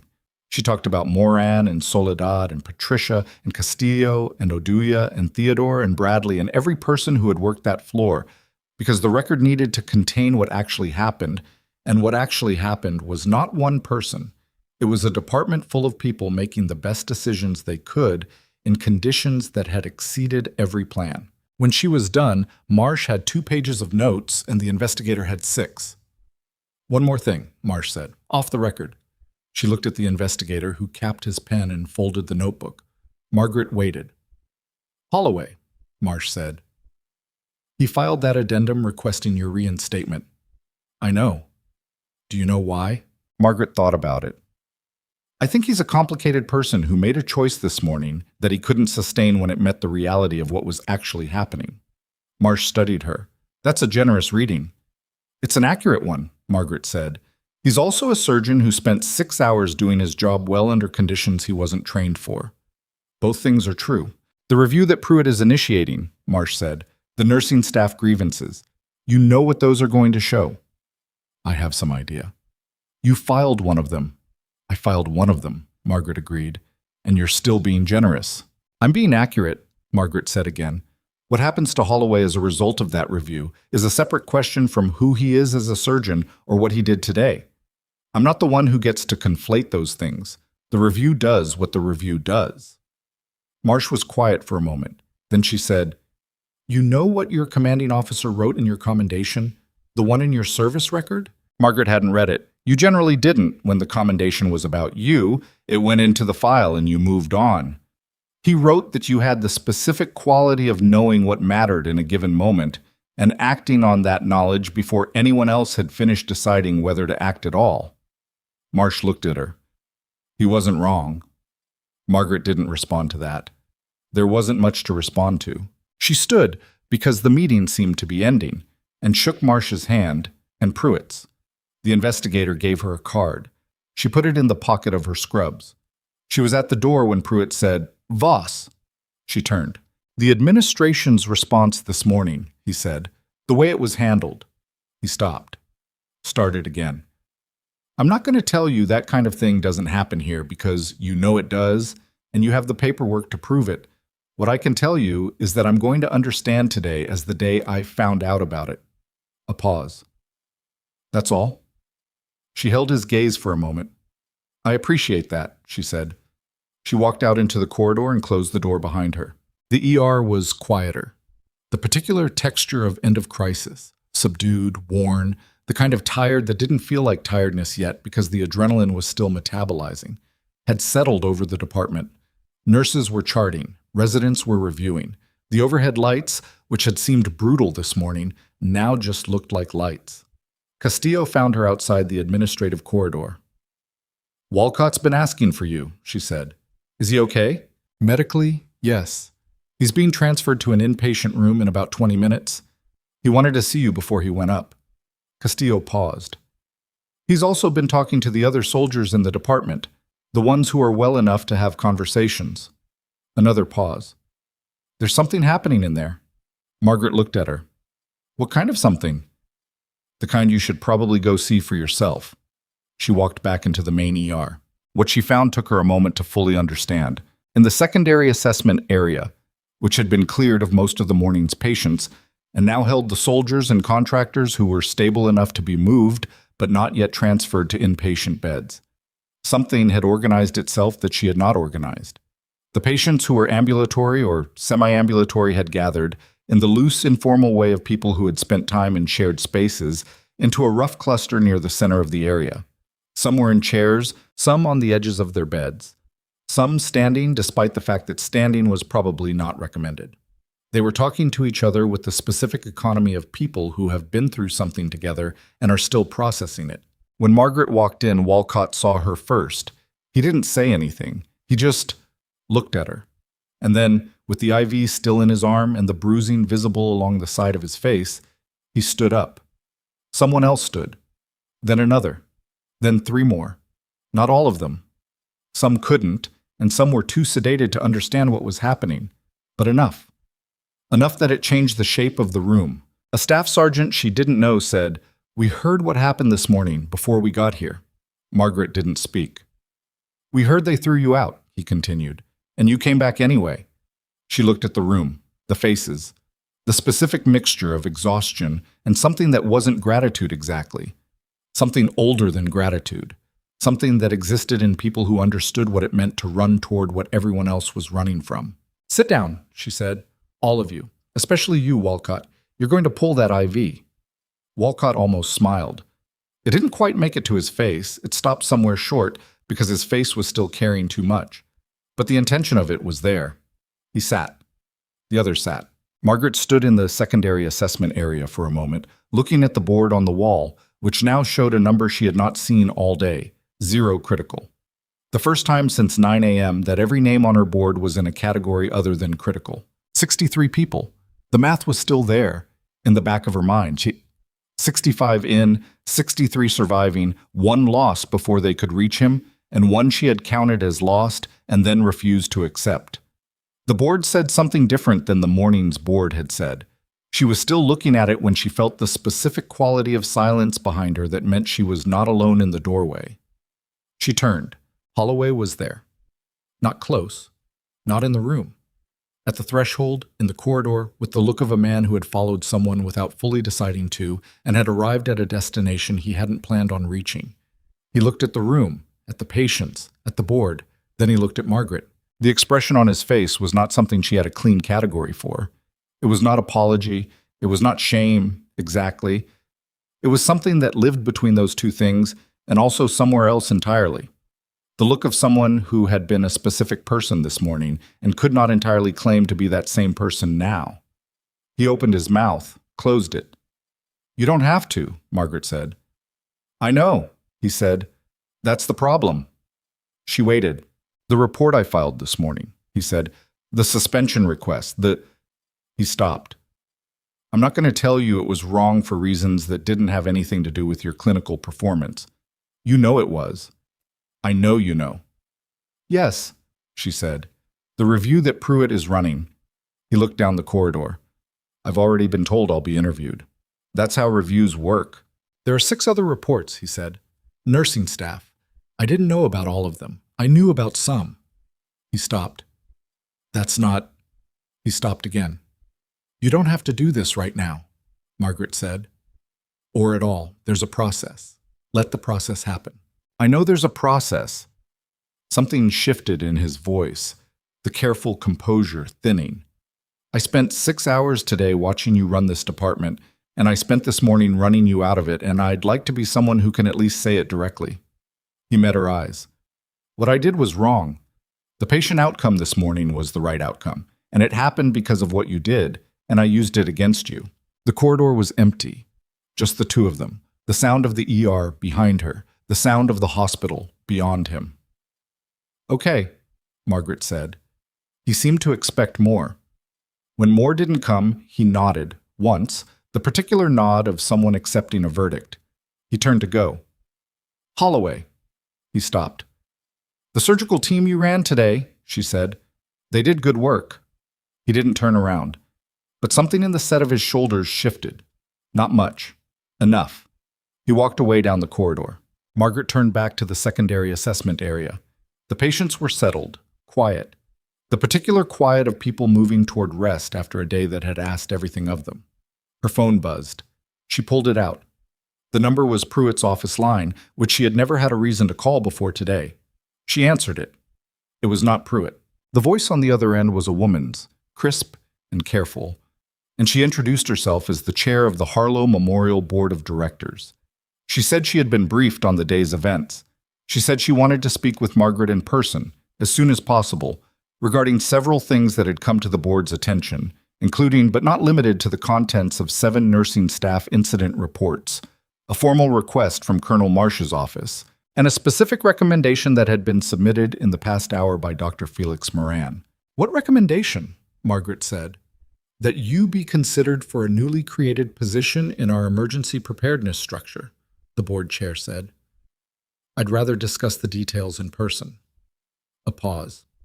"Can you come to the administrative suite?" Margaret looked at the secondary area, at the board, at the 63 names that had traveled through this department today and arrived somewhere other than where they had been heading when the morning started.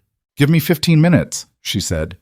She ended the call and stood there for a moment in the ER corridor, in her 11-year-old scrubs with a patient's dried IV tape on her forearm and a coffee stain on her sleeve that she hadn't noticed until now. Castillo appeared beside her, silent as usual, watching. "Board chair wants to see me," Margaret said. "I heard." "You hear everything."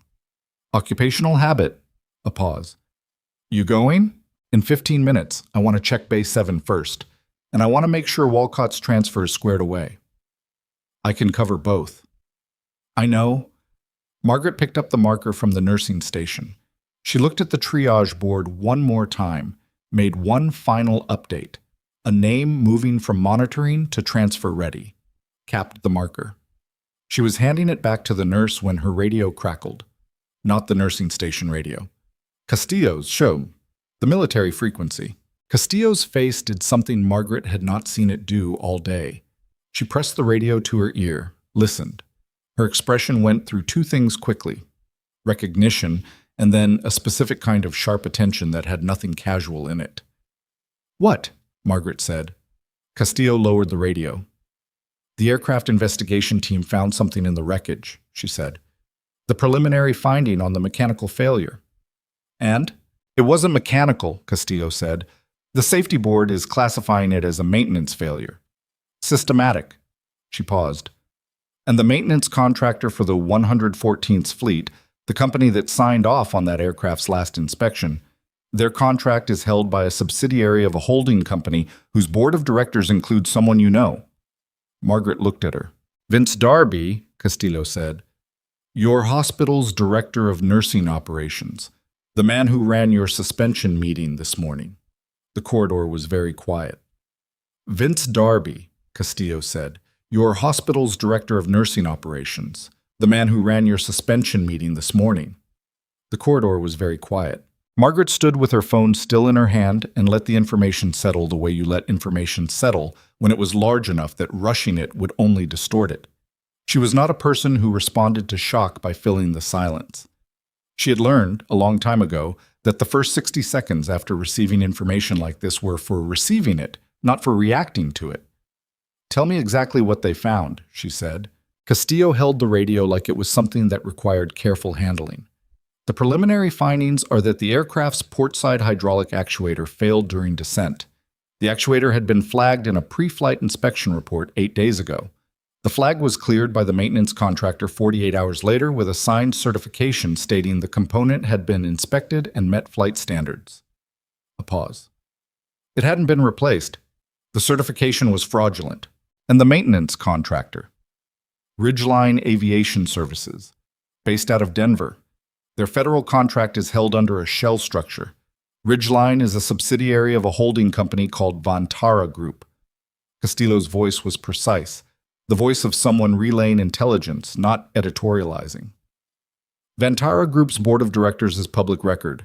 Darby's name is on it, has been for 4 years. Margaret looked down the corridor toward the administrative suite, toward the boardroom where a board chair had just asked her to come in 15 minutes.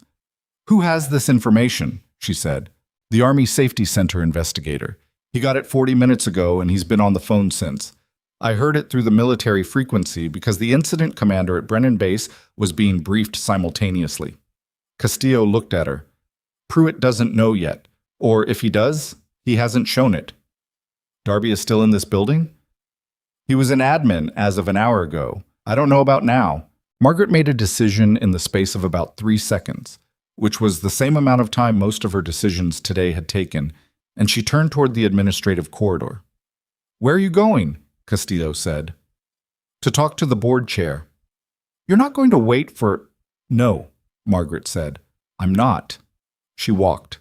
The administrative suite occupied the northeast corner of Harlow Memorial's ground floor, a cluster of offices and conference rooms that existed in a different register than the rest of the hospital, carpeted instead of linoleum, quieter, the sounds of the ER reaching it only as a faint background presence.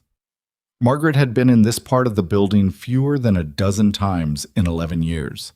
It had never felt relevant to the work of nursing. She knocked on the door of the main conference room and opened it without waiting. The board chair was a woman named Sylvia Oates, late 60s, silver-haired, the kind of composed that came not from coldness but from experience, from having been in rooms where things went wrong and having learned to stay in her body while they did.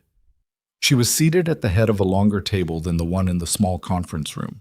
With her were 2 other people Margaret didn't recognize. A man in his 50s who had the precise, document-oriented bearing of a lawyer, and a younger woman who had a laptop open and was taking notes. Oates stood when Margaret walked in, which was not what Margaret had expected. "Nurse Voss," she said, "I was going to offer you some water and a chance to sit down before we started. You look like you've been running this hospital single-handedly for 8 hours. 6, Margaret said, and I wasn't single-handed. She sat because she needed to sit, not because it was offered, And because her legs had been doing this for a long time and they deserved a chair. Oates sat too. She looked at Margaret with the particular directness of someone who had decided this meeting was not going to be managed from a distance. "I'm going to tell you what I know," Oates said, "and then I'm going to ask you what you know, and then we're going to decide together what the next hour looks like. Is that acceptable?" "Yes," Margaret said. Oates had the incident reports, all 7 of them, printed and stacked in front of her. Margaret could see the date range. 22 months of documented concerns from nursing staff in the surgical department, all filed through the proper channels, all reviewed and closed without substantive action. She also had the clinical outcome data from today.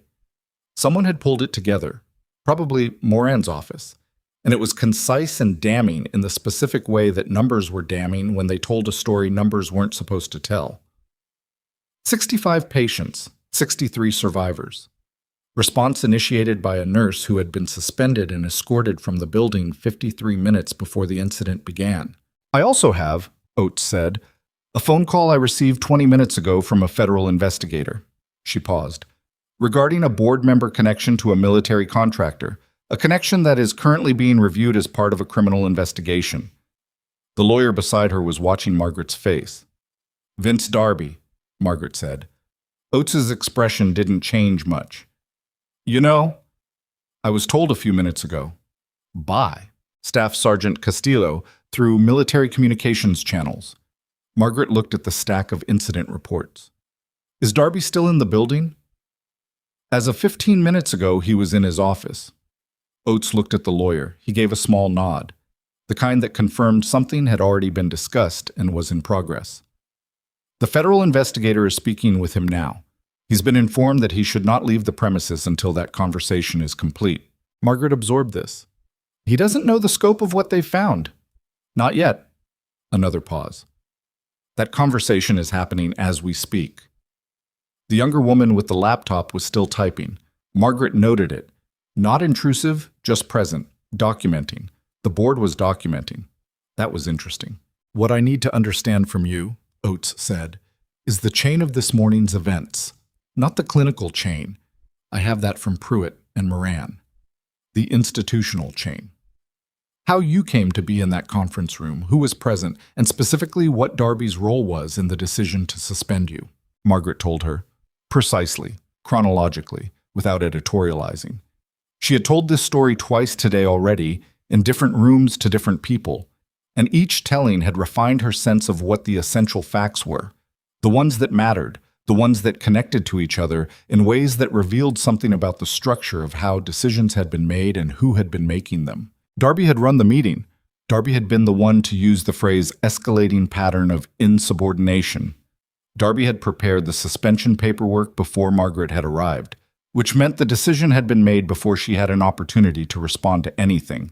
Holloway had been present and Holloway had participated, but the administrative machinery of the suspension, the paperwork, the prepared language, the security escort, that had not come from Holloway.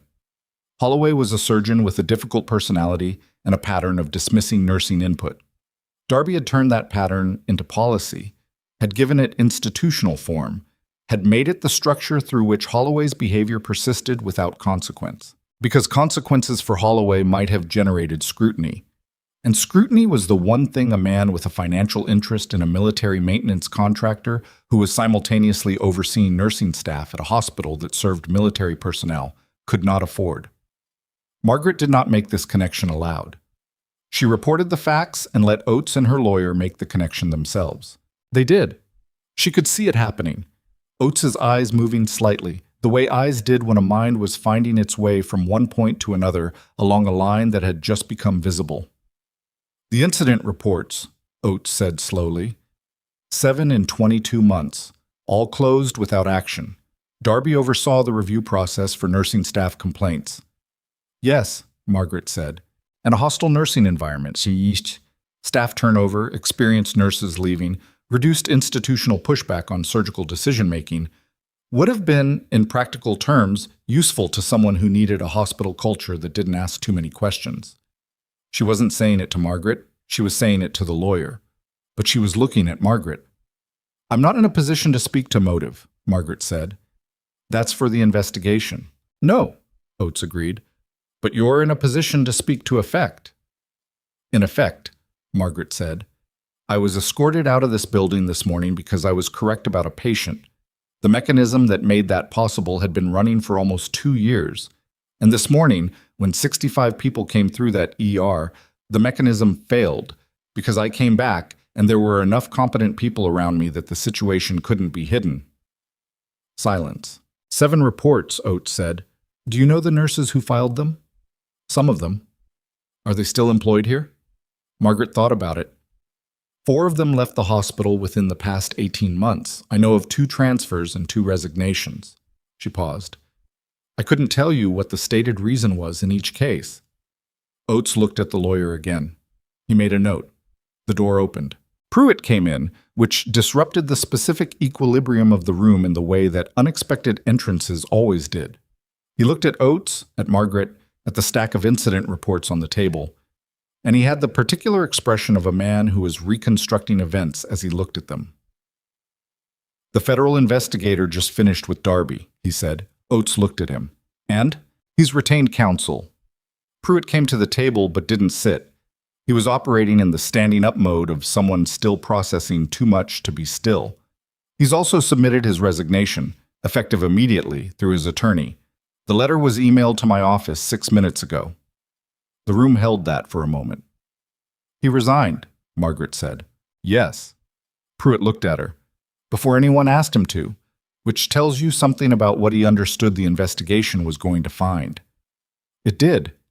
It told you that Vince Darby had looked at the shape of what was coming and made the calculation that getting ahead of it by 1 step was the best he could do.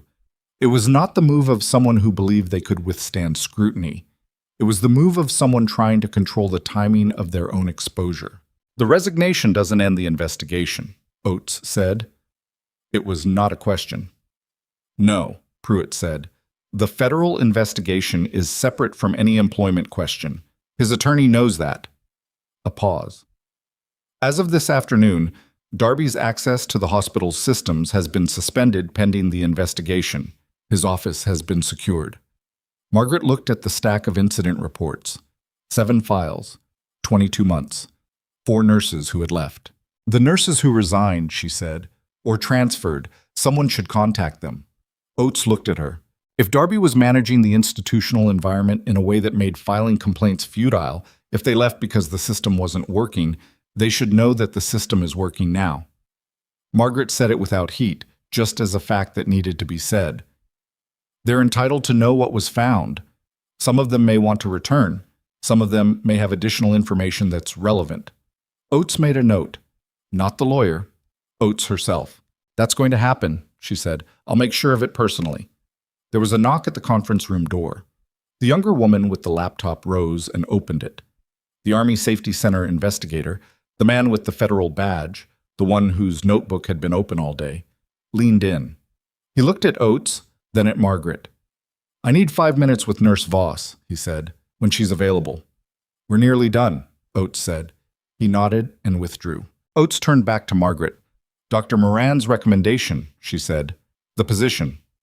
He mentioned it when we spoke, Margaret said. Briefly. Emergency Preparedness Coordinator. Oates slid a single sheet of paper across the table. Not a full proposal, a summary, handwritten in Moran's distinctive cramped script, which told her he had written it recently and quickly.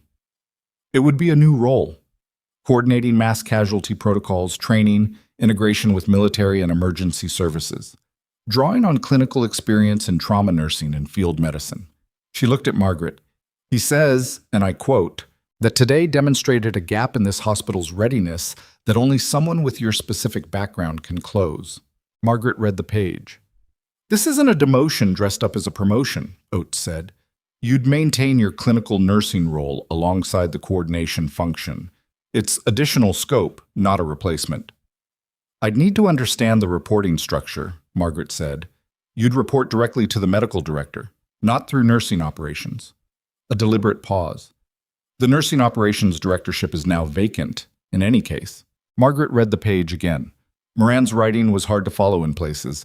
His handwriting had the quality of someone whose thoughts moved faster than his pen, but the shape of what he was proposing was clear. a role that formalized what she had done today. That gave it institutional structure. That made today's improvisation into tomorrow's protocol. "I'll consider it," she said. "That's all I'm asking." Oates stood, and the meeting was over in the way that meetings with decisive people ended, completely, without trailing edges. She extended her hand. "Nurse Voss, what you did today is going to be studied. I want you to know that I mean that as a compliment, not a burden." Margaret shook her hand. "It was a Tuesday," she said. "I'd rather it hadn't happened at all." Oates almost smiled. "So would the 63 people who went home." Margaret left the conference room and found the investigator in the corridor. He had patient, professional eyes and a recorder he asked permission to use before he turned it on, which she appreciated. He walked her through the specifics of what the safety board had found, in enough detail that she could understand the shape of it without being given proprietary investigative information. The hydraulic actuator, the falsified certification, the timeline, 8 days between the flag and the fraudulent clearance, 48 hours between the clearance and the flight. "How many people knew the certification was false?" she asked. "That's what the investigation is determining," he said. "At minimum, whoever signed it. Whether that was Darby's direct instruction or whether Darby's board position created a financial incentive structure that produced the behavior without direct instruction. That distinction matters legally." "But not for the outcome," she said. "No," he agreed. "Not for the outcome." She gave him her formal statement on the day's events, the third full account she had given since the afternoon began, and by now the most precise, because she had been refining it with each telling. He asked good questions, the kind that went after the specific details that mattered, rather than the dramatic arc. And when they were done, he turned off the recorder and said, "Off the record, you saved a lot of lives today." "People saved a lot of lives today," she said. He nodded. He had been getting that answer from her all afternoon, and he didn't push on it. He handed her his card and walked toward Darby's office. She walked back toward the ER. The department had shifted again in the time she had been in the administrative wing. The evening shift was arriving, fresh faces and fresh energy intersecting with the worn-down competence of people who had been working since before the crisis began. There was a natural friction in that. The newcomers needed to be briefed. The day shift nurses needed to hand off without simply downloading everything at once, and the patients still in the department needed continuity of care through the transition. Margaret spent 40 minutes managing the handoff. Not because she had to, technically the evening charge nurse was fully capable, but because the specific complexity of today's patient histories required someone who had been in the room all day, and she was that person. She went bay by bay. She sat beside Carl Lowell, who was awake and stable, and had the bewildered quality of someone who didn't fully know what had happened to him, but understood it had been significant. She explained his cardiac contusion to him in plain language, told him what the monitoring plan was, told him what to watch for and who to tell. He asked good questions. She answered them. She stopped at the secondary assessment area, which now held only 3 patients, all of them awaiting inpatient beds. Walcott was still there. His transfer had been delayed by a bed assignment issue upstairs, which was the kind of mundane administrative friction that persisted even through extraordinary days. He was on his phone when she came in, talking to someone in the low, careful voice of a person delivering news that was going to be hard to hear. He saw her and held up one finger. 1 minute. She waited in the doorway. When he ended the call, his face had the particular expression of someone who had just told another person something that couldn't be untold. "Family?" she said. "Wife of one of my guys." He looked at his phone for a moment. "The one who didn't make it." Margaret didn't say she was sorry. She had learned that sorry in these specific contexts was something you said for yourself. "How did she take it?" "About how you'd expect." He set the phone face down on the bed beside him. "She has 2 kids, 7 and 4. She didn't have anything to offer that would address that. Nobody did." "Is there a protocol for this?" he said. "The notification, the follow-up. My CO will handle the formal side, but the He stopped. "The after part. The not formal side. Your base will have a family readiness officer. They're the right contact for the sustained support." She paused. "For right now, the most important thing is that she doesn't feel like she's waiting alone for information. As long as someone is in contact with her." I'll stay on it, he said. She shouldn't be sitting there not knowing what happens next. No, Margaret agreed. She shouldn't. She left him to it and continued the handoff. Bay 9, where the overnight monitoring protocol for the thoracic trauma patients needed to be explicitly communicated rather than just noted in the chart. Bay 7's ICU handoff, which had gone smoothly but which she confirmed with the ICU charge nurse by phone before she was satisfied. It was 4:47 when she finally stood at the nursing station and accepted that there was nothing left for her hands to do right now that wasn't already being done by someone else. Castillo found her there. She had changed out of her tactical gear into civilian clothes at some point, a detail Margaret noticed without having observed it happen, which was how Castillo generally did things. "What's your plan?" Castillo said. "I'm going to go get the box out of my trunk," Margaret said, "and bring it back in." Castillo looked at her. "You sure about that? After what today was?" "The box has my shoes in it," Margaret said, "and a coffee mug. I've had that mug for 4 years. Castillo almost laughed. It was a contained sound, private. The laugh of someone who had been holding tension all day and found a specific, small thing at the end of it that allowed a controlled release. "I'll walk out with you," she said. They went through the ER entrance out into the parking lot. The evening sky over Callaway had gone the specific dark blue that came before full dark. The stars not yet visible, but the light already gone from the horizon, the mountains reduced to silhouettes against a sky that was almost but not quite purple. The air was cold. The kind of October cold that had conviction in it. Margaret opened her trunk. The box was there, the way she had left it. The photograph of her sister's kids. The extra scrubs. The chipped coffee mug. She picked up the box. "I'll be honest," Castillo said, looking at the sky. "When I took this assignment, I did not think my day was going to look like this." "What did you think it was going to look like?" "Standard incident support. Coordinate with hospital staff, facilitate transfer, write a report." A pause. "Not run parallel triage with a suspended civilian nurse who turns out to be the most qualified person in the county for what was happening." "I'm not sure I was the most qualified." "Voss?" "I made mistakes," she said. "Lowell. I moved too fast on his assessment." "You caught it." Hours later, in the middle of 64 other patients, Castillo's voice was even, not defending, just accurate. "You know the difference between a mistake that costs a life and a mistake you catch in time. Today, you caught it in time. That matters. The other thing, where you flagged it and got it right and someone still used it against you, that matters too. But not the way you're carrying it." Margaret stood with the box in her arms, looking at the hospital entrance. "You always this philosophical at the end of a shift?" she said. "Only the ones where someone nearly codes and a war criminal turns out to be on the hospital board," Castillo said. "Normal days I just go home." "Darby's not a war criminal." "No, but he's close enough to it that the distinction feels academic." Castillo looked at the entrance. "What happens to him now?" "The federal investigation runs its course. If the certification was fraudulent and he directed it or benefited from it knowingly, there are charges that apply. Securities fraud, wire fraud, possibly conspiracy. The military contractor angle adds federal jurisdiction." She shifted the box. "He resigned. That's the part that tells you he understood the scope."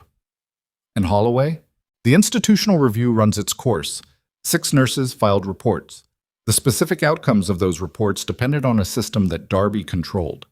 That system is going to look different now." She paused. "What Holloway is, Mo, how he treated nursing staff, the pattern, that's real, and it needs to be addressed, and the review will address it. What he is, isn't what Darby is." "You're separating them." "They're separate things," Margaret said. "An ego that dismisses other people's expertise, and a man who ran a corrupt system to protect a financial interest. Those operated together for 22 months, and they both caused harm, but they're not the same harm." Castillo considered this. "Most people in your position wouldn't be this clear-eyed about it." "Most people in my position would be home by now," Margaret said. "I'm still in the parking lot." Castillo's mouth moved, the contained thing again. They walked back inside. The evening ER was different from the morning ER. The particular pace of the regular flow, the different quality of faces, the board showing its normal assortment of the night's beginning rather than the day's catastrophe. Margaret set her box on the nursing station counter. Sandra Keach, who had been on shift since before everything started, who had looked at Margaret with the expression of someone given a task she didn't want to perform, who had been doing this job for 22 years, looked up from the chart she was reviewing. She looked at the box, at Margaret. "You're bringing it back in," Sandra said. "It's got my shoes in it." Sandra looked at her for a moment. Something moved through her face. Not quite guilt, but the thing that lived in the same neighborhood. "I should have—" She stopped. "This morning, I should have—" "You had a minute and a half to decide something with your job on the line," Margaret said. "I don't hold that against you." "I hold it against me. That's between you and the next time it happens," Margaret said. Not harshly, but directly. Sandra absorbed that. "Fair enough," she said. Margaret took the box to her locker. She put her shoes back on the bottom shelf. She put the photograph back on the hook where it had been. She put the coffee mug on the small shelf above the hook, the chipped handle turned to the left the way she always kept it. Then she stood in front of the open locker for a moment, looking at the things she had packed this morning, returned to their places. Her badge was not there. She had surrendered it at the nursing station.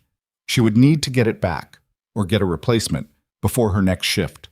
She was thinking about that, about the mundane logistics of the next 24 hours, when her phone rang. Unknown number, Montana area code. She answered it. "Is this Margaret Voss?" A woman's voice. Alert, controlled, the voice of someone who had been holding herself together through something difficult. "Yes. My name is Tessa Osei. I'm—" A pause. "My husband is Nate Osei. He's in your ICU. Someone from the hospital called me and told me he was stable, but they couldn't tell me much else, and I—" The controlled quality wavered slightly. "I've been trying to get information for 6 hours.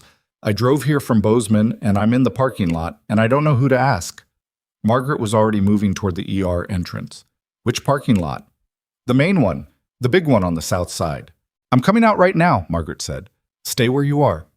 She went through the ER entrance and into the dark parking lot, still on the phone, scanning the rows until she spotted a woman standing beside a car with a Montana plate. Phone to her ear, the specific posture of someone who had been standing too long in one place waiting for something and had stopped trusting that anything was coming. Tessa Osei was 30, maybe 32. Younger than Margaret had expected without knowing why she had expected anything. She had the look of someone who had been crying in the car for part of the drive and had put herself back together as best she could before she arrived, because arriving was something she had to do intact. Margaret walked up to her and said, "I'm Margaret Voss. I managed triage this morning. I've been following your husband's case all day." Tessa looked at her scrubs, her hospital ID. No badge, but the lanyard was still there. "You know him? You know Nate? I've been in his bay multiple times today." Margaret said it in the present tense, the way you spoke to a person who needed to hear that her husband was not abstract to the people caring for him. "He was extubated 30 minutes ago. He's breathing on his own. His saturation is 95, which is good. He's going to be in the ICU for observation, but the trajectory today has been improvement." Tessa made a sound. Not words. Something beneath words. The specific release of hours of held tension. She pressed her hand to her mouth for a moment, then lowered it. "Can I see him?" "That's the ICU's call, not mine. But I'm going to walk you in and introduce you to the charge nurse up there personally, and I'm going to make sure you understand what happened today and what to expect going forward." Margaret paused. "You've been waiting 6 hours. You're not waiting any longer." Tessa looked at her.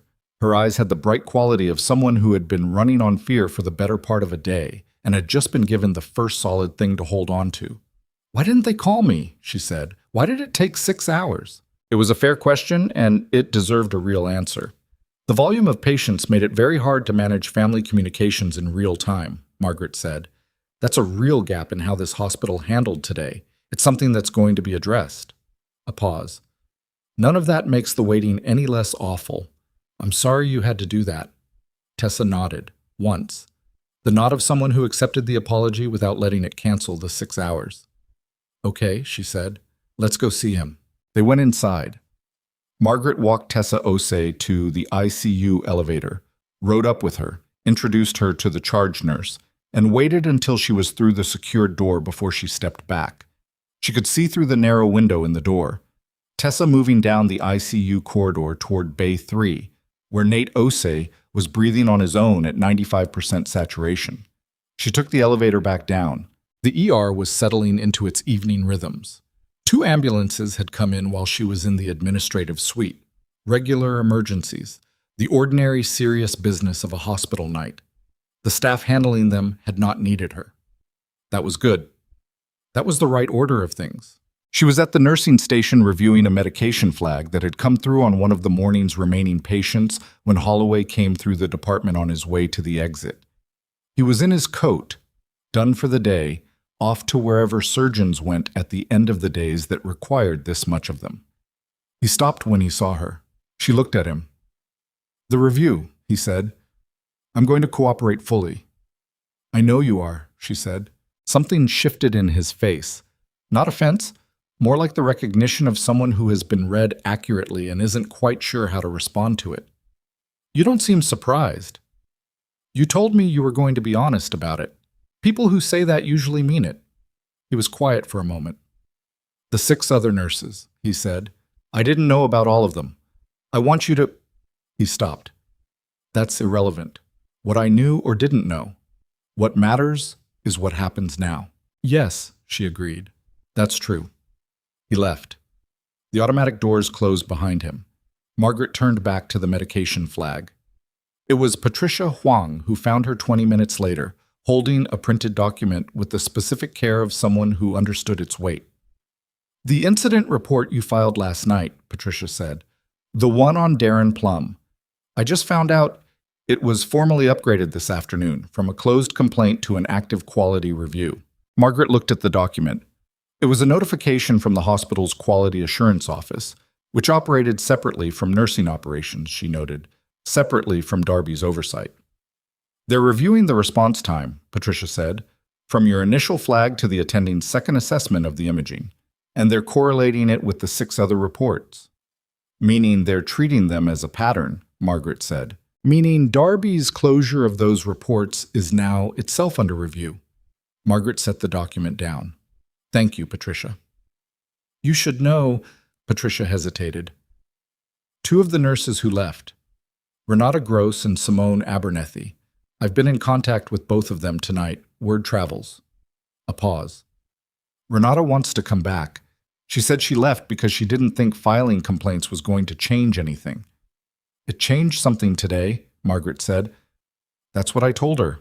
Margaret looked at the nursing station, at the board, at the ordinary, serious, continuous work of an emergency room at the beginning of a Thursday night. She thought about Darby, sitting somewhere tonight with his attorney, calculating distances and implications. She thought about Holloway in his car, driving home with something he was going to have to figure out how to live with.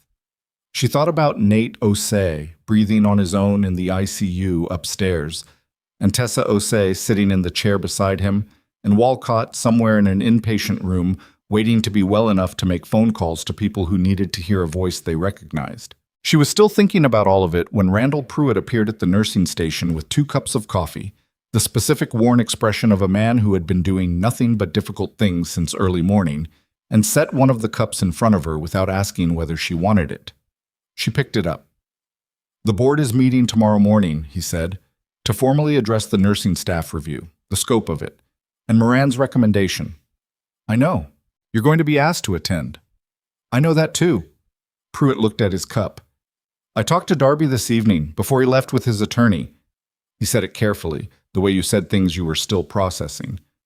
"He told me the suspension this morning was a personnel decision made in good faith based on available information." A pause. "He said it like he believed it." "Maybe he did," Margaret said. Pruitt looked at her sharply. "People are very good at believing the things that are convenient," she said. "It doesn't make them true. It just makes them easier to execute." He was quiet for a moment. "The federal investigation could take a year," he said. "The criminal piece. If there is a criminal piece." "I know. Justice at institutional scale is slow." "Yes," she said. "It is."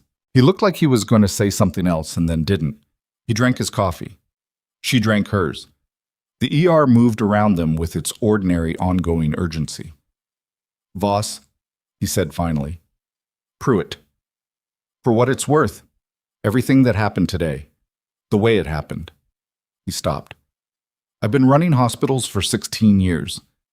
I have never seen anything like what you did in that department." She held the cup with both hands. The warmth of it was specific and good, the kind of small physical thing that became significant after a long day. "I've done it before," she said, "in worse conditions, with less to work with." "That's almost harder to hear," he said. She thought about that. "No," she said. "It means I was ready." He nodded slowly. Her phone buzzed. She looked at it. A text from a number she didn't recognize, a Montana number different from Tessa Osei's. She opened it. The text read, "This is Tessa. I'm with Nate. He asked me to find a way to reach you. He can't talk yet, but he wanted you to know. He remembers your voice.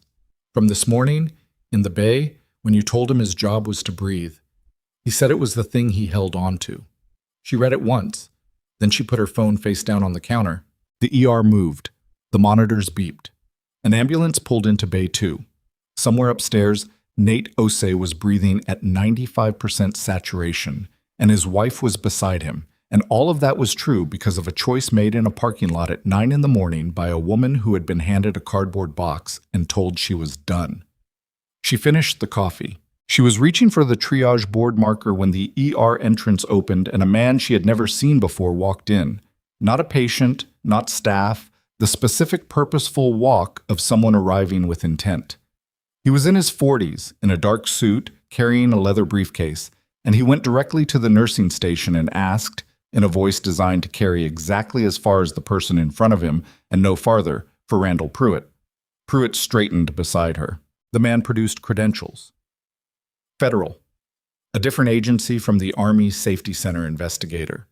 A logo she recognized from years of working around military personnel and their adjacent institutional world. "Mr. Pruitt," the man said, "I'm with the Defense Contract Audit Agency. We've been in contact with the Army Safety Board regarding the 114th air transport incident." He opened the briefcase and produced a document that had the particular thickness of something that had taken time to prepare. "We need access to your hospital's financial records, specifically any contracts or financial relationships between Harlow Memorial Hospital and Vantara Group or any of its subsidiaries over the past 5 years." The room was very still. "Vantara Group," Pruitt repeated. "Your director of nursing operations, Vincent Darby, serves on the board of Vantara Group. We have reason to believe that Harlow Memorial Hospital may have had direct financial relationships with Vantara subsidiaries, including potentially Ridgeline Aviation Services, that were not disclosed to your board in accordance with conflict of interest policies." The man held the document steady. The man. "We also have reason to believe that those relationships may have influenced internal institutional decisions here, including, but not limited to, the management of nursing staff complaint processes." Pruitt took the document. He looked at it. He looked at Margaret, and Margaret looked at the document, at the weight of it in Pruitt's hands, and understood that the thing she had been told was a financial board connection had become something larger, that the corruption that had run this hospital's nursing operations for 22 months and had placed 65 people in danger this morning had roots that went deeper than one man's resignation could close. The man from the Defense Contract Audit Agency looked at her. "Are you Nurse Margaret Voss?" "Yes," she said. "We may need to speak with you as well," he said. "We've been told you have direct knowledge of the internal decision-making processes in this hospital's nursing operations directorate." She thought about 7 incident reports, closed without action, by a man who had reasons beyond laziness to close them. She thought about 4 nurses who had left. She thought about a maintenance certification on an aircraft that had gone down 6 miles outside Callaway on an ordinary Tuesday morning. "I do," she said. The agent nodded and turned back to Pruitt, and the document between them was already opening something that was not going to close quickly or cleanly. And Margaret stood at the nursing station and understood that the day was not over, that this particular version of it, the version with consequences rather than crises, was only just beginning. The agent nodded and turned back to Pruitt, and the document between them was already opening something that was not going to close quickly or cleanly, and Margaret stood at the nursing station and understood that the day was not over, that this particular version of it, the version with consequences rather than crises, was only just beginning. She gave the Defense Contract Audit Agency investigator 90 minutes that evening. They sat in the same small conference room she had been in twice already. The room was beginning to feel like a recurring character in the story of this day, and she answered every question with the same precision she had brought to every account she had given since 2 in the afternoon.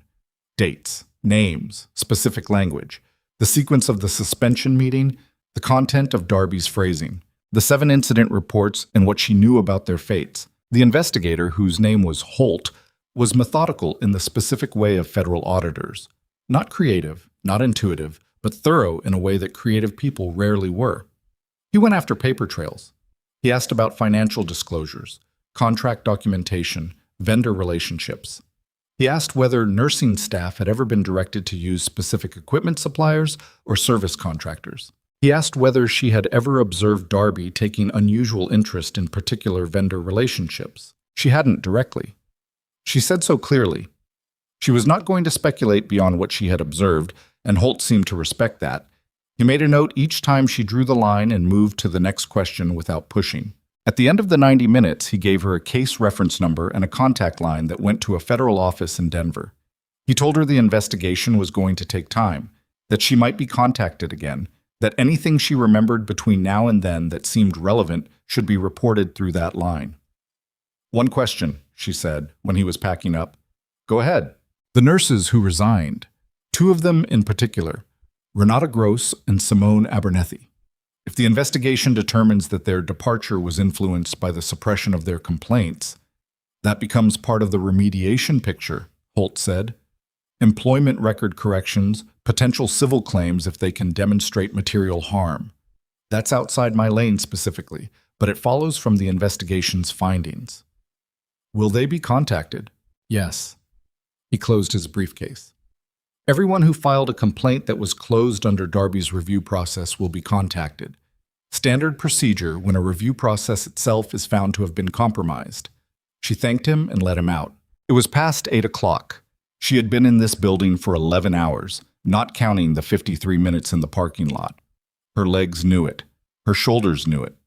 The particular kind of tired that came from sustained clinical work, not exhaustion exactly, but a depletion that had its own specific texture, had settled into her completely. She went back to the ER, checked the board, confirmed that the evening team was managing well, and then did something she had not done at any point in the previous 11 hours. She sat down. A chair at the nursing station, not a break room, not somewhere removed from the work, just a chair at the station where she could still see the board and still be present if something changed. She sat, and she let the day's accumulated weight find its level, which took several minutes and felt like slowly lowering something she had been carrying at arm's length. Patricia came by with a sandwich from the cafeteria, pressed into her hands without comment, the way Theodore had done with the coffee, the small language of people who understood that offering food was sometimes more useful than anything words could accomplish. She ate it. It tasted like a hospital cafeteria sandwich, which was to say not especially good, and she was grateful for every bite. The weeks that followed were not fast. She had understood they wouldn't be, and she had prepared herself for the specific frustration of institutional time, the way investigations and reviews and board processes moved with a deliberateness that felt glacial when you were living inside it. She went back to her regular shifts. She answered calls from investigators, from the board's external legal counsel, from a journalist at the Callaway Tribune who had eventually graduated from the parking lot to a formal interview request that Margaret declined twice before agreeing to a brief conversation on the condition that the story focused on the systemic failures rather than her individual role in a single day. The journalist, a young woman named Petra, who was sharper than her age suggested, honored that condition more or less. The piece ran 3 weeks after the crash. It focused on the 7 nursing staff complaints, the review process that had closed them, and the question of what a hospital's internal accountability structures were supposed to do when the person overseeing them had a financial interest in their failure. It quoted Margaret once, a single sentence. The system failed the nurses who used it, and the nurses who used it were trying to protect patients. It was enough. The piece was picked up by 2 wire services. It ran in regional papers across the Mountain West. It eventually reached a health policy publication in Washington, that ran a longer version with additional reporting on the Defense Contract Audit Agency investigation and the broader pattern of maintenance certification fraud at Ridgeline Aviation Services. By then, the shape of what Darby had done was becoming clearer. The DCAA investigation, working alongside the Army Safety Board inquiry, had traced the relationship between Harlow Memorial and Vantara Group back 4.5 years. During that time, the hospital had contracted with a Vantara subsidiary for medical equipment maintenance on 4 separate occasions. The contracts had been awarded without competitive bidding, processed through a procurement pathway that Darby had restructured 18 months into his tenure, a restructuring that had been approved by the board as an efficiency measure and that, in practice, had narrowed the oversight visibility of individual contract decisions to a single point of approval, Darby's approval. The financial benefit to him had been real but not extravagant. Consulting fees routed through a separate entity, board compensation from Vantara that was technically disclosed but buried in a format the board hadn't scrutinized carefully enough. He had not gotten rich from it. What he had gotten was the continuation of relationships that were worth maintaining and the removal of institutional friction that might have disrupted them. 7 nurses whose complaints might have generated external review. 7 complaints that died in a process he controlled. 1 aircraft with a hydraulic actuator that failed because a maintenance contractor had more incentive to certify parts than to replace them. 65 people on a Tuesday morning in October. Vince Darby was charged 11 weeks after his resignation. Federal wire fraud, conspiracy to defraud the United States government through false contracting representations, and 1 count of making false statements in connection with a federal contract. His attorney entered a not guilty plea on all counts. The arraignment was brief and was covered by the Callaway Tribune and 2 television stations from Denver. Margaret did not attend. She was on shift. She heard about it from Patricia, who texted her a news alert link with no comment. She read it in the break room during a 15-minute pause, sitting with a cup of coffee, and felt something that was not quite satisfaction. Satisfaction implied that the outcome matched the scale of the harm.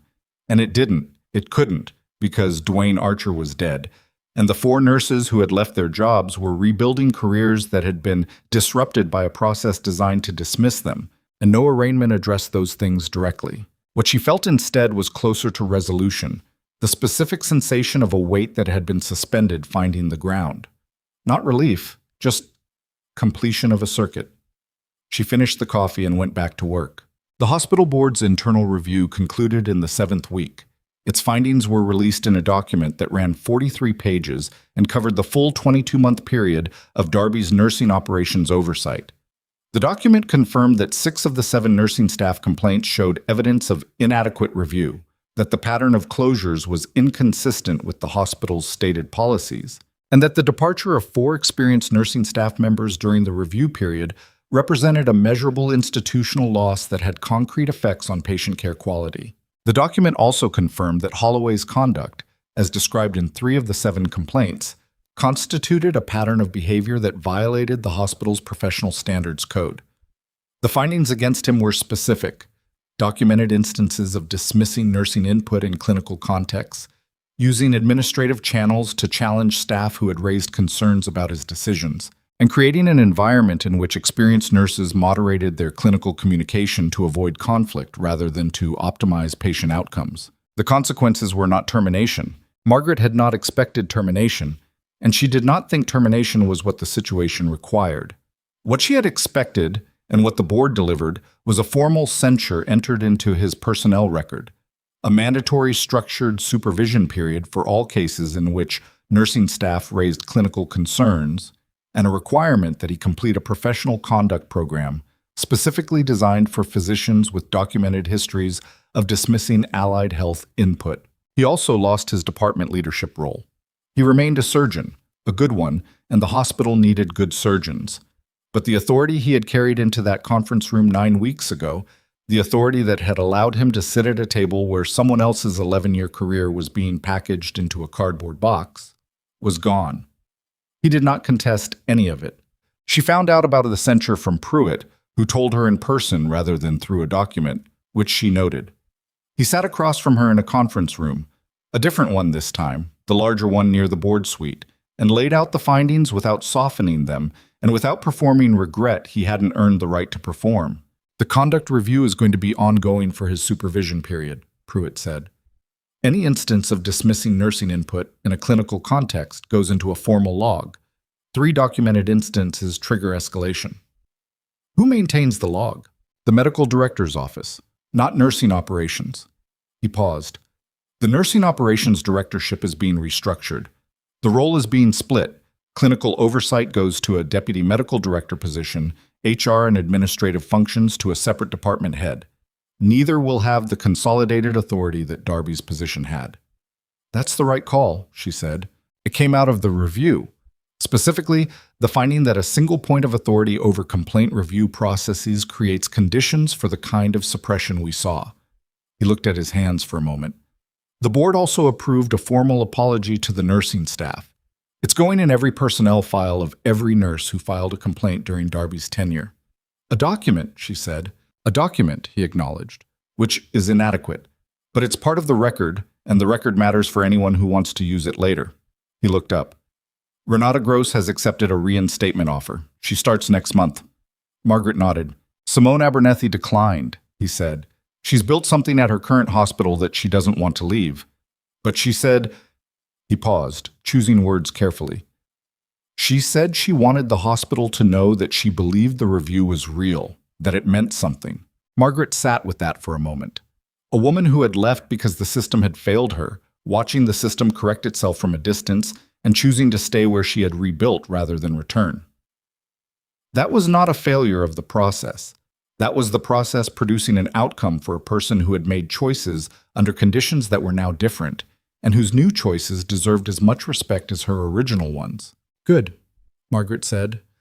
I'm glad she's somewhere that works for her. Pruitt looked at her. Moran's recommendation, he said. I've been thinking about it. I know. He told me you've been asking procedural questions. I wanted to understand the reporting structure, she said, and the scope, and whether the position as written would actually change something or whether it would be a title attached to work I was already doing informally. And I think it changes something, she said slowly, if it's designed to be honest about what mass casualty preparedness actually requires, which is not just protocols. It's people who know what those protocols feel like when they fail, and who can build training around the gap between the written procedure and the actual moment. That's what Moran said he was designing it to be. I know. She paused. I'll take it. Pruitt exhaled, not dramatically, just the quiet exhale of someone who had been carrying something and had been waiting to set it down. There's one more thing, he said. He produced a printed document, thicker than the previous ones, bound rather than stapled.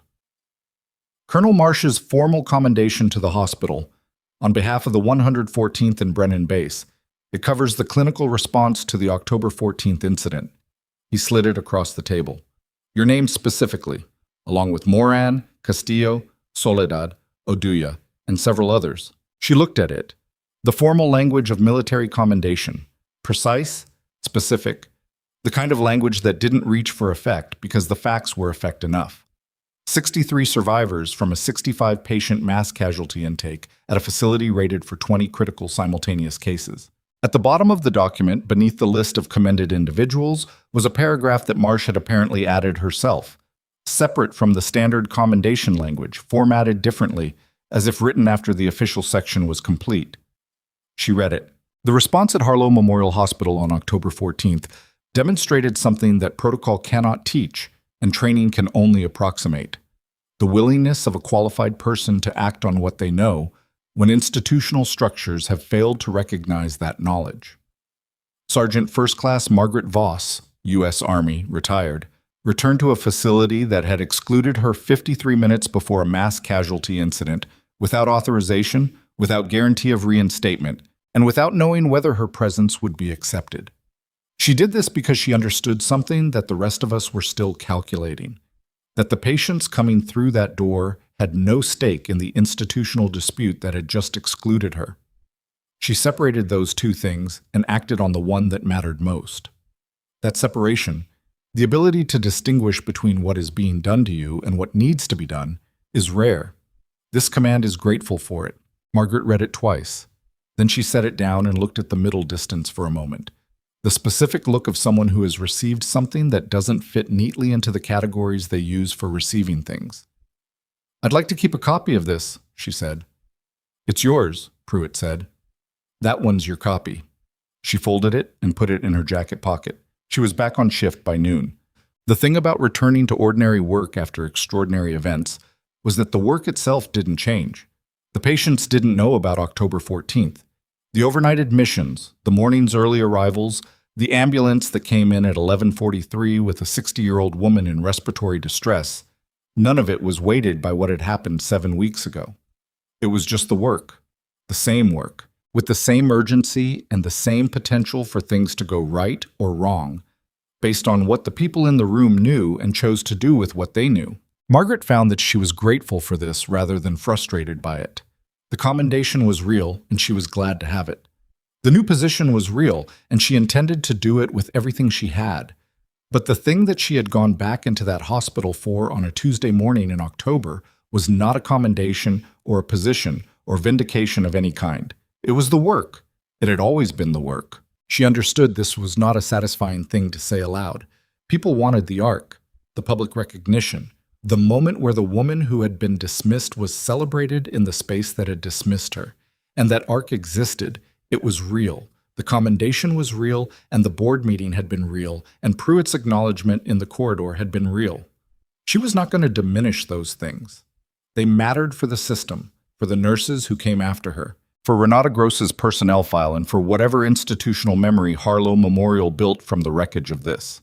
But the thing she carried forward, the thing that had been there on a Tuesday morning before any of it, was simpler than the arc. She knew what she knew, and when the moment came, she had acted on it. The respiratory distress patient at 11:43 was a woman named Edith, who had a history of COPD and had delayed coming in because she had been worried about the cost, which was the particular heartbreak of ordinary medicine. Not the dramatic failure of a catastrophic day, just the quiet ongoing difficulty of a woman who had weighed her breathing against her bank balance and waited too long. Margaret spent 40 minutes with Edith. She monitored her treatment, adjusted her bronchodilator dosing, talked to the respiratory therapist, talked to the attending, and sat beside the bed for 5 minutes when the bronchospasm finally broke and Edith's breathing eased, and she looked at Margaret with the slightly dazed relief of someone who had just come back from somewhere frightening. "Better?" Margaret said. "Lord," Edith said, and then seemed to remember where she was and said, "Sorry, it's okay," Margaret said. "Much better?" "Much better." Edith looked at the ceiling. "I kept telling myself it would clear up. It didn't." "No." A pause. "I should have come sooner." "Next time," Margaret said. She said it without weight, without the lecture that Edith had probably been bracing for. Just the forward-looking acknowledgement that next time existed, and next time Edith would make a different choice because this time had told her something. Sometimes that was all medicine was. The accumulation of information that made the next decision slightly less costly. 3 weeks after this board review concluded, Holloway stopped her in the corridor outside the surgical suite. Not the ER corridor. Upstairs, neutral territory, a hallway she was passing through on the way to a meeting with Moran about the preparedness curriculum. He was in his surgical cap, between cases. He looked like a man who had been thinking about something for a while and had decided that the time for thinking was over. "I talked to the Conduct Review Board last week," he said. "I know. Moran mentioned you'd been cooperative. I want you to know what I said." He stopped. "In the session, they asked me to describe the internal reasoning behind the complaint closures that involved my conduct, whether I had been aware of the pattern." She waited. "I told them I had been aware of at least 2 of the complaints before they were closed," he said, "and that I had not followed up on the outcome, that I had not asked what the review determined." A pause. "That I had been relieved when the subject didn't come up again." She absorbed this. "Thank you for telling me." "I'm not telling you for the thanks," he said. "I'm telling you because you were one of the names on those complaints, and you deserve to know what I said on the record." He looked down the corridor. "The censure is fair. The supervision structure is fair. I'm not contesting it because it's the right outcome." "I know," she said. "Do you think it changes anything?" he said. "Long term." It was a genuine question, she realized. Not rhetorical, not seeking reassurance. He was actually asking whether institutional consequences of this kind produced actual change in a person, or whether they produced performance of change. He was asking because he was not sure of the answer about himself. "I don't know," she said. "I think consequences without understanding don't change much. But understanding without consequences doesn't either." She looked at him. "The question is whether you've actually updated your model of what nursing expertise is, not whether you're behaving differently because someone is watching." He was quiet for a long moment. "I'm working on the first one," he said. "It's slower than the second." "I know," she said. "That's how it's supposed to work." He nodded once and went back to his surgical suite. She went to her meeting with Moran. The emergency preparedness coordinator role was officially announced 6 weeks after she accepted it, in a memo that went to all hospital staff and was notable for the specificity of its language, not the usual vague, congratulatory corporate phrasing, but an actual description of why the role existed, what gap it was designed to fill, and what October 14th had demonstrated about Harlow Memorial's previous preparedness structure. Pruitt had written it himself. She could tell by the specific directness of it. The memo generated something she hadn't expected: responses from nursing staff she had never spoken to directly. People who had worked in the hospital for years and who sent her quiet notes. Through the internal messaging system, through handwritten cards left at the nursing station, that said things like, "I filed a complaint 2 years ago and I always wondered if it mattered." Or, "I left a hospital before this one for the same reasons. I'm glad this place is different now." Or simply, from a nurse she had worked beside for 3 years without knowing this about her. "I almost quit 6 months ago. I didn't. I'm glad I didn't."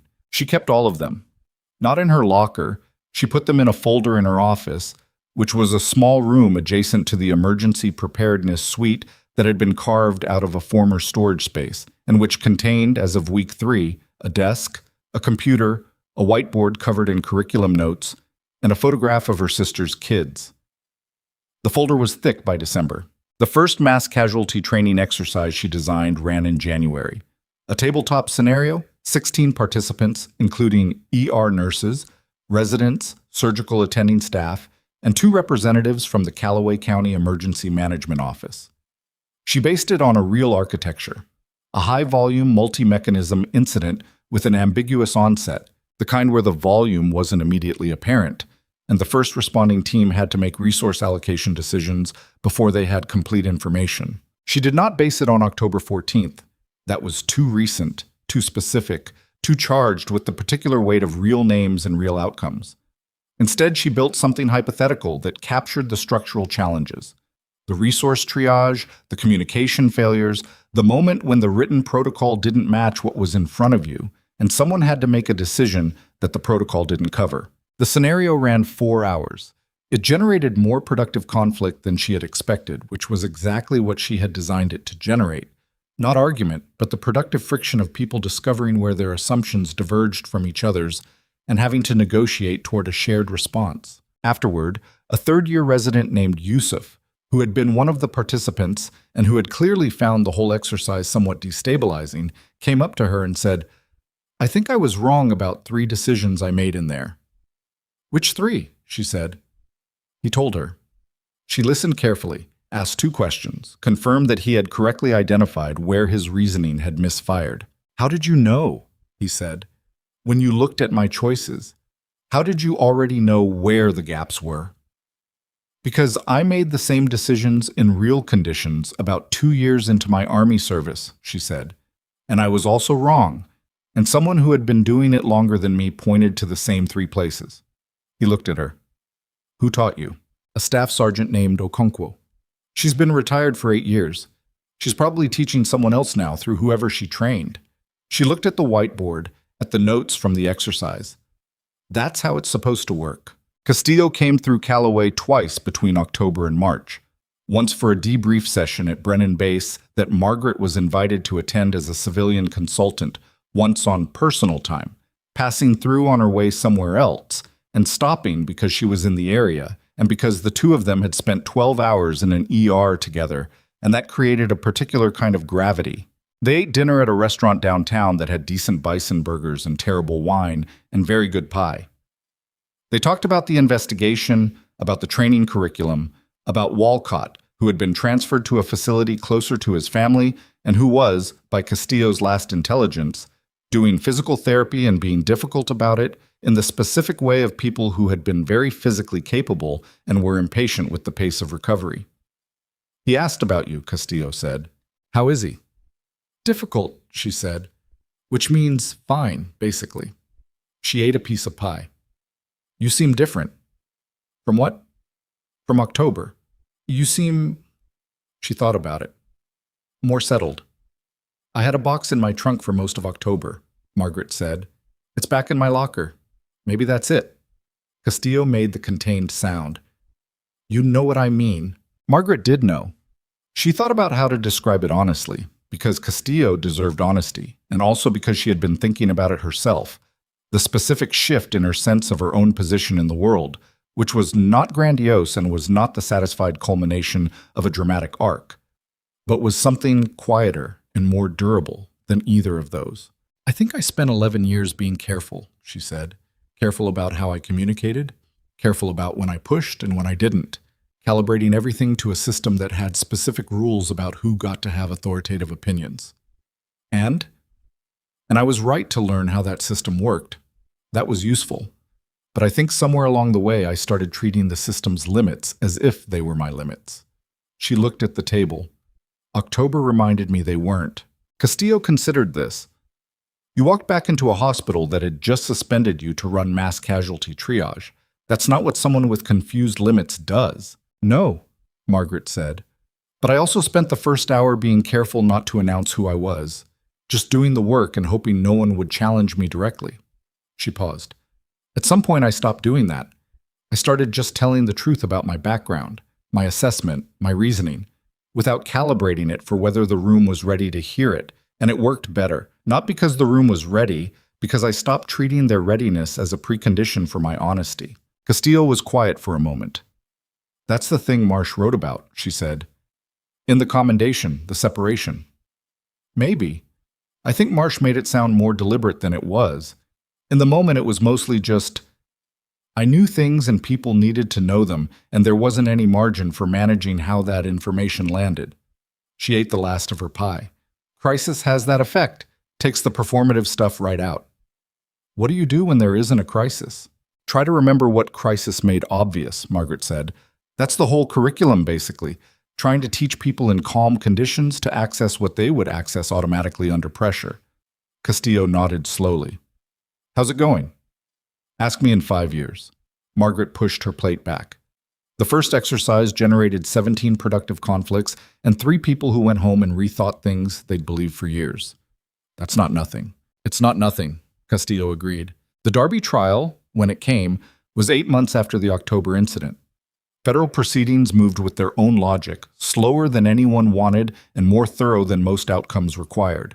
Margaret testified twice, once in a pretrial deposition and once in the courtroom, where she sat in the witness chair and answered questions that covered the suspension meeting, the internal complaint review process, and her observations of how the nursing staff culture at Harlow Memorial had operated under Darby's tenure. The prosecutor was a woman named Hargrove, who was methodical without being cold, and who had clearly done her preparation. She knew the timeline, knew the documents, knew the specific connections between the maintenance certification fraud and the institutional environment at Harlow Memorial. She asked Margaret clean, specific questions. Margaret gave clean, specific answers. Darby's defense attorney was good, in the technical sense. He tried to introduce ambiguity around the question of direct versus indirect financial benefit, tried to reframe the contract irregularities as administrative error rather than deliberate manipulation, tried to suggest that the nursing complaint suppression was unrelated to the contractor relationships. The jury did not find these arguments persuasive.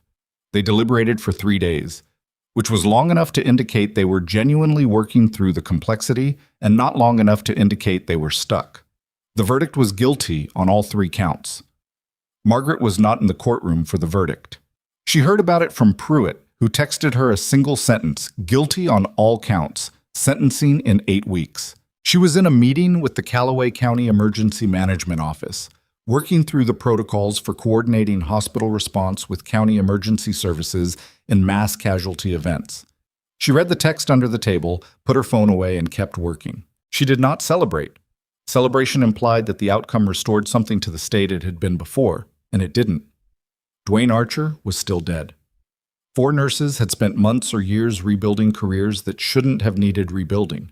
65 people had been on an aircraft that went down because someone had decided that a maintenance certification was a piece of paper rather than a life or death document. But Vince Darby was going to answer for it, specifically, formally, on the public record, in a federal courtroom. And that was not enough, but real. The kind of real that the 7 nurses who had filed complaints into a silent system deserved to see happen, even if seeing it didn't undo anything. Renata Gross came back to work in November.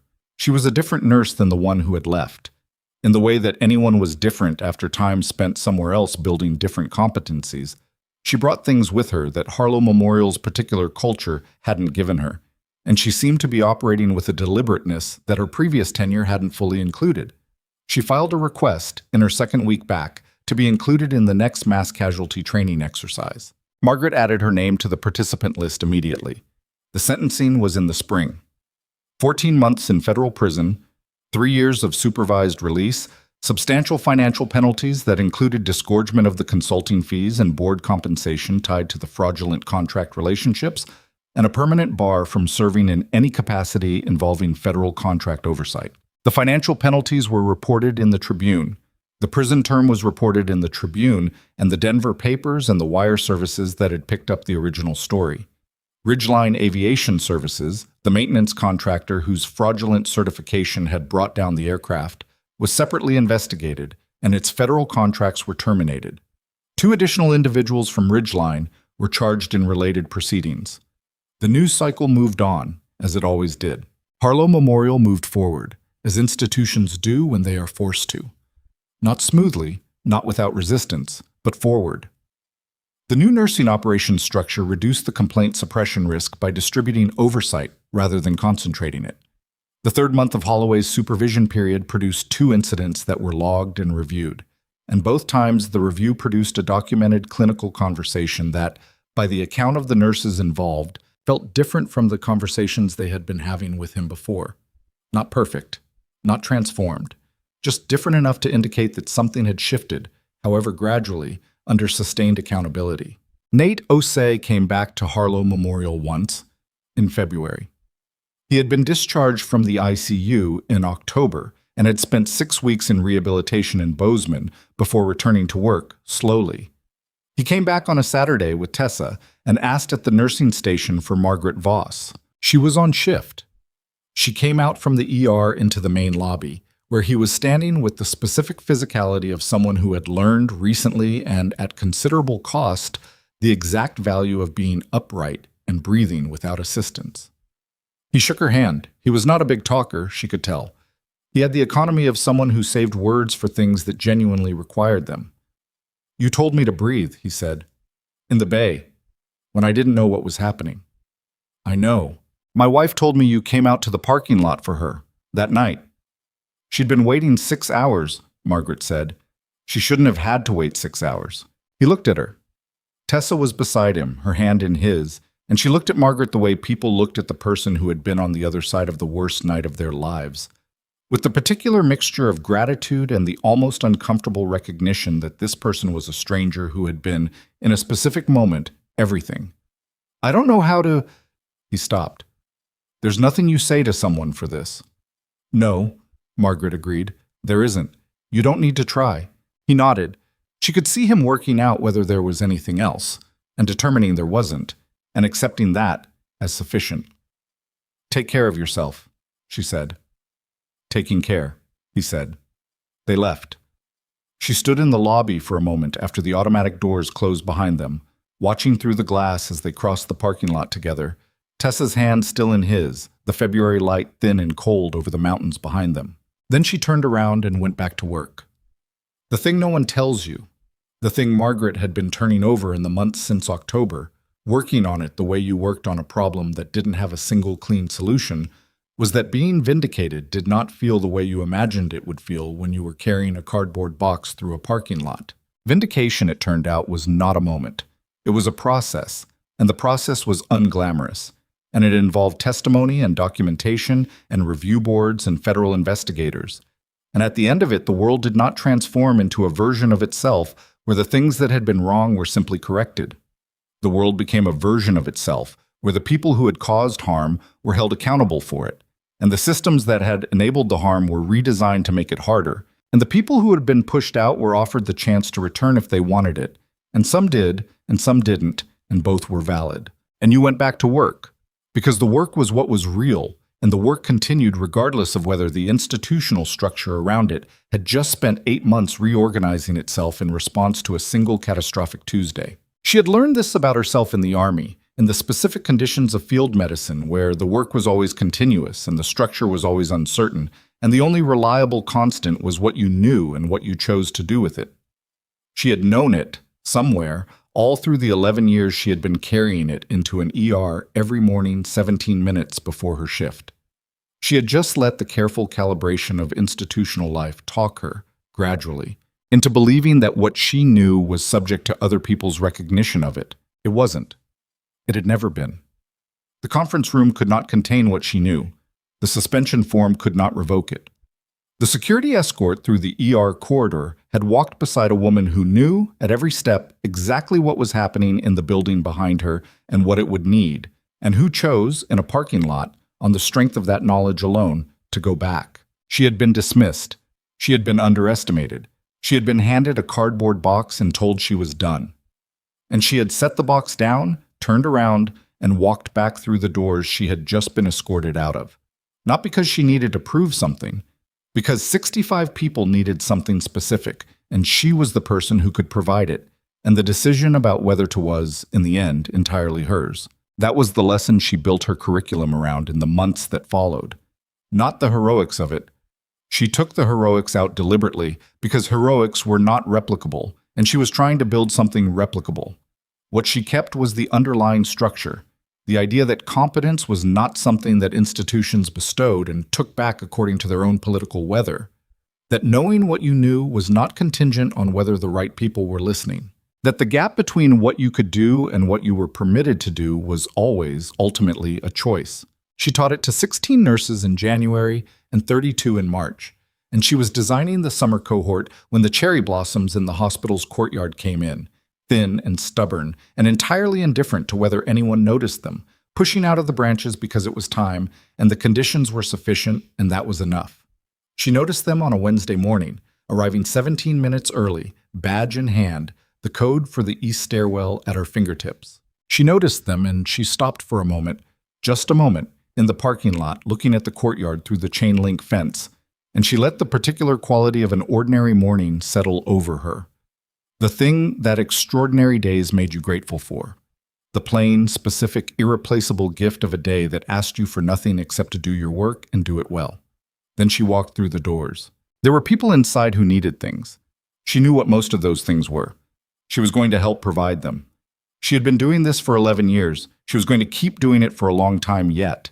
And if the day came, if it came again, any version of it, any situation where someone handed her a box and told her she was done, and 65 people came through the door needing something she was uniquely able to give, she already knew what she would do. She would set the box down, and she would go back. Because here's the truth that no suspension form can revoke and no conference room can contain. What you know belongs to you. Not to the institution that employs you. Not to the person at the head of the table who has decided, for reasons that have nothing to do with your competence, that you are no longer useful. Not to the structures that were built by people who never imagined you in them. What you know, you carry. Through parking lots and cardboard boxes, and the specific humiliation of being escorted out by people who know your name. You carry it because it is yours, because you earned it in conditions that no one can fully understand from the outside, because the patients who are coming through the door have no stake in the politics of the room you just left. There will always be someone who decides you are less than you are. There will always be a system that mistakes dismissal for judgment. There will always be a conference room table on the other side of which sits the particular kind of arrogance that has never had to be right under fire and so has never learned the cost of being wrong. And there will always be the choice, the one you make alone, in a parking lot, in the cold, with a box of your belongings in your hands, about whether what you know is worth the price of going back. Margaret Voss had made that choice. She made it again, every morning when she walked through those doors. And 63 people were breathing because she did.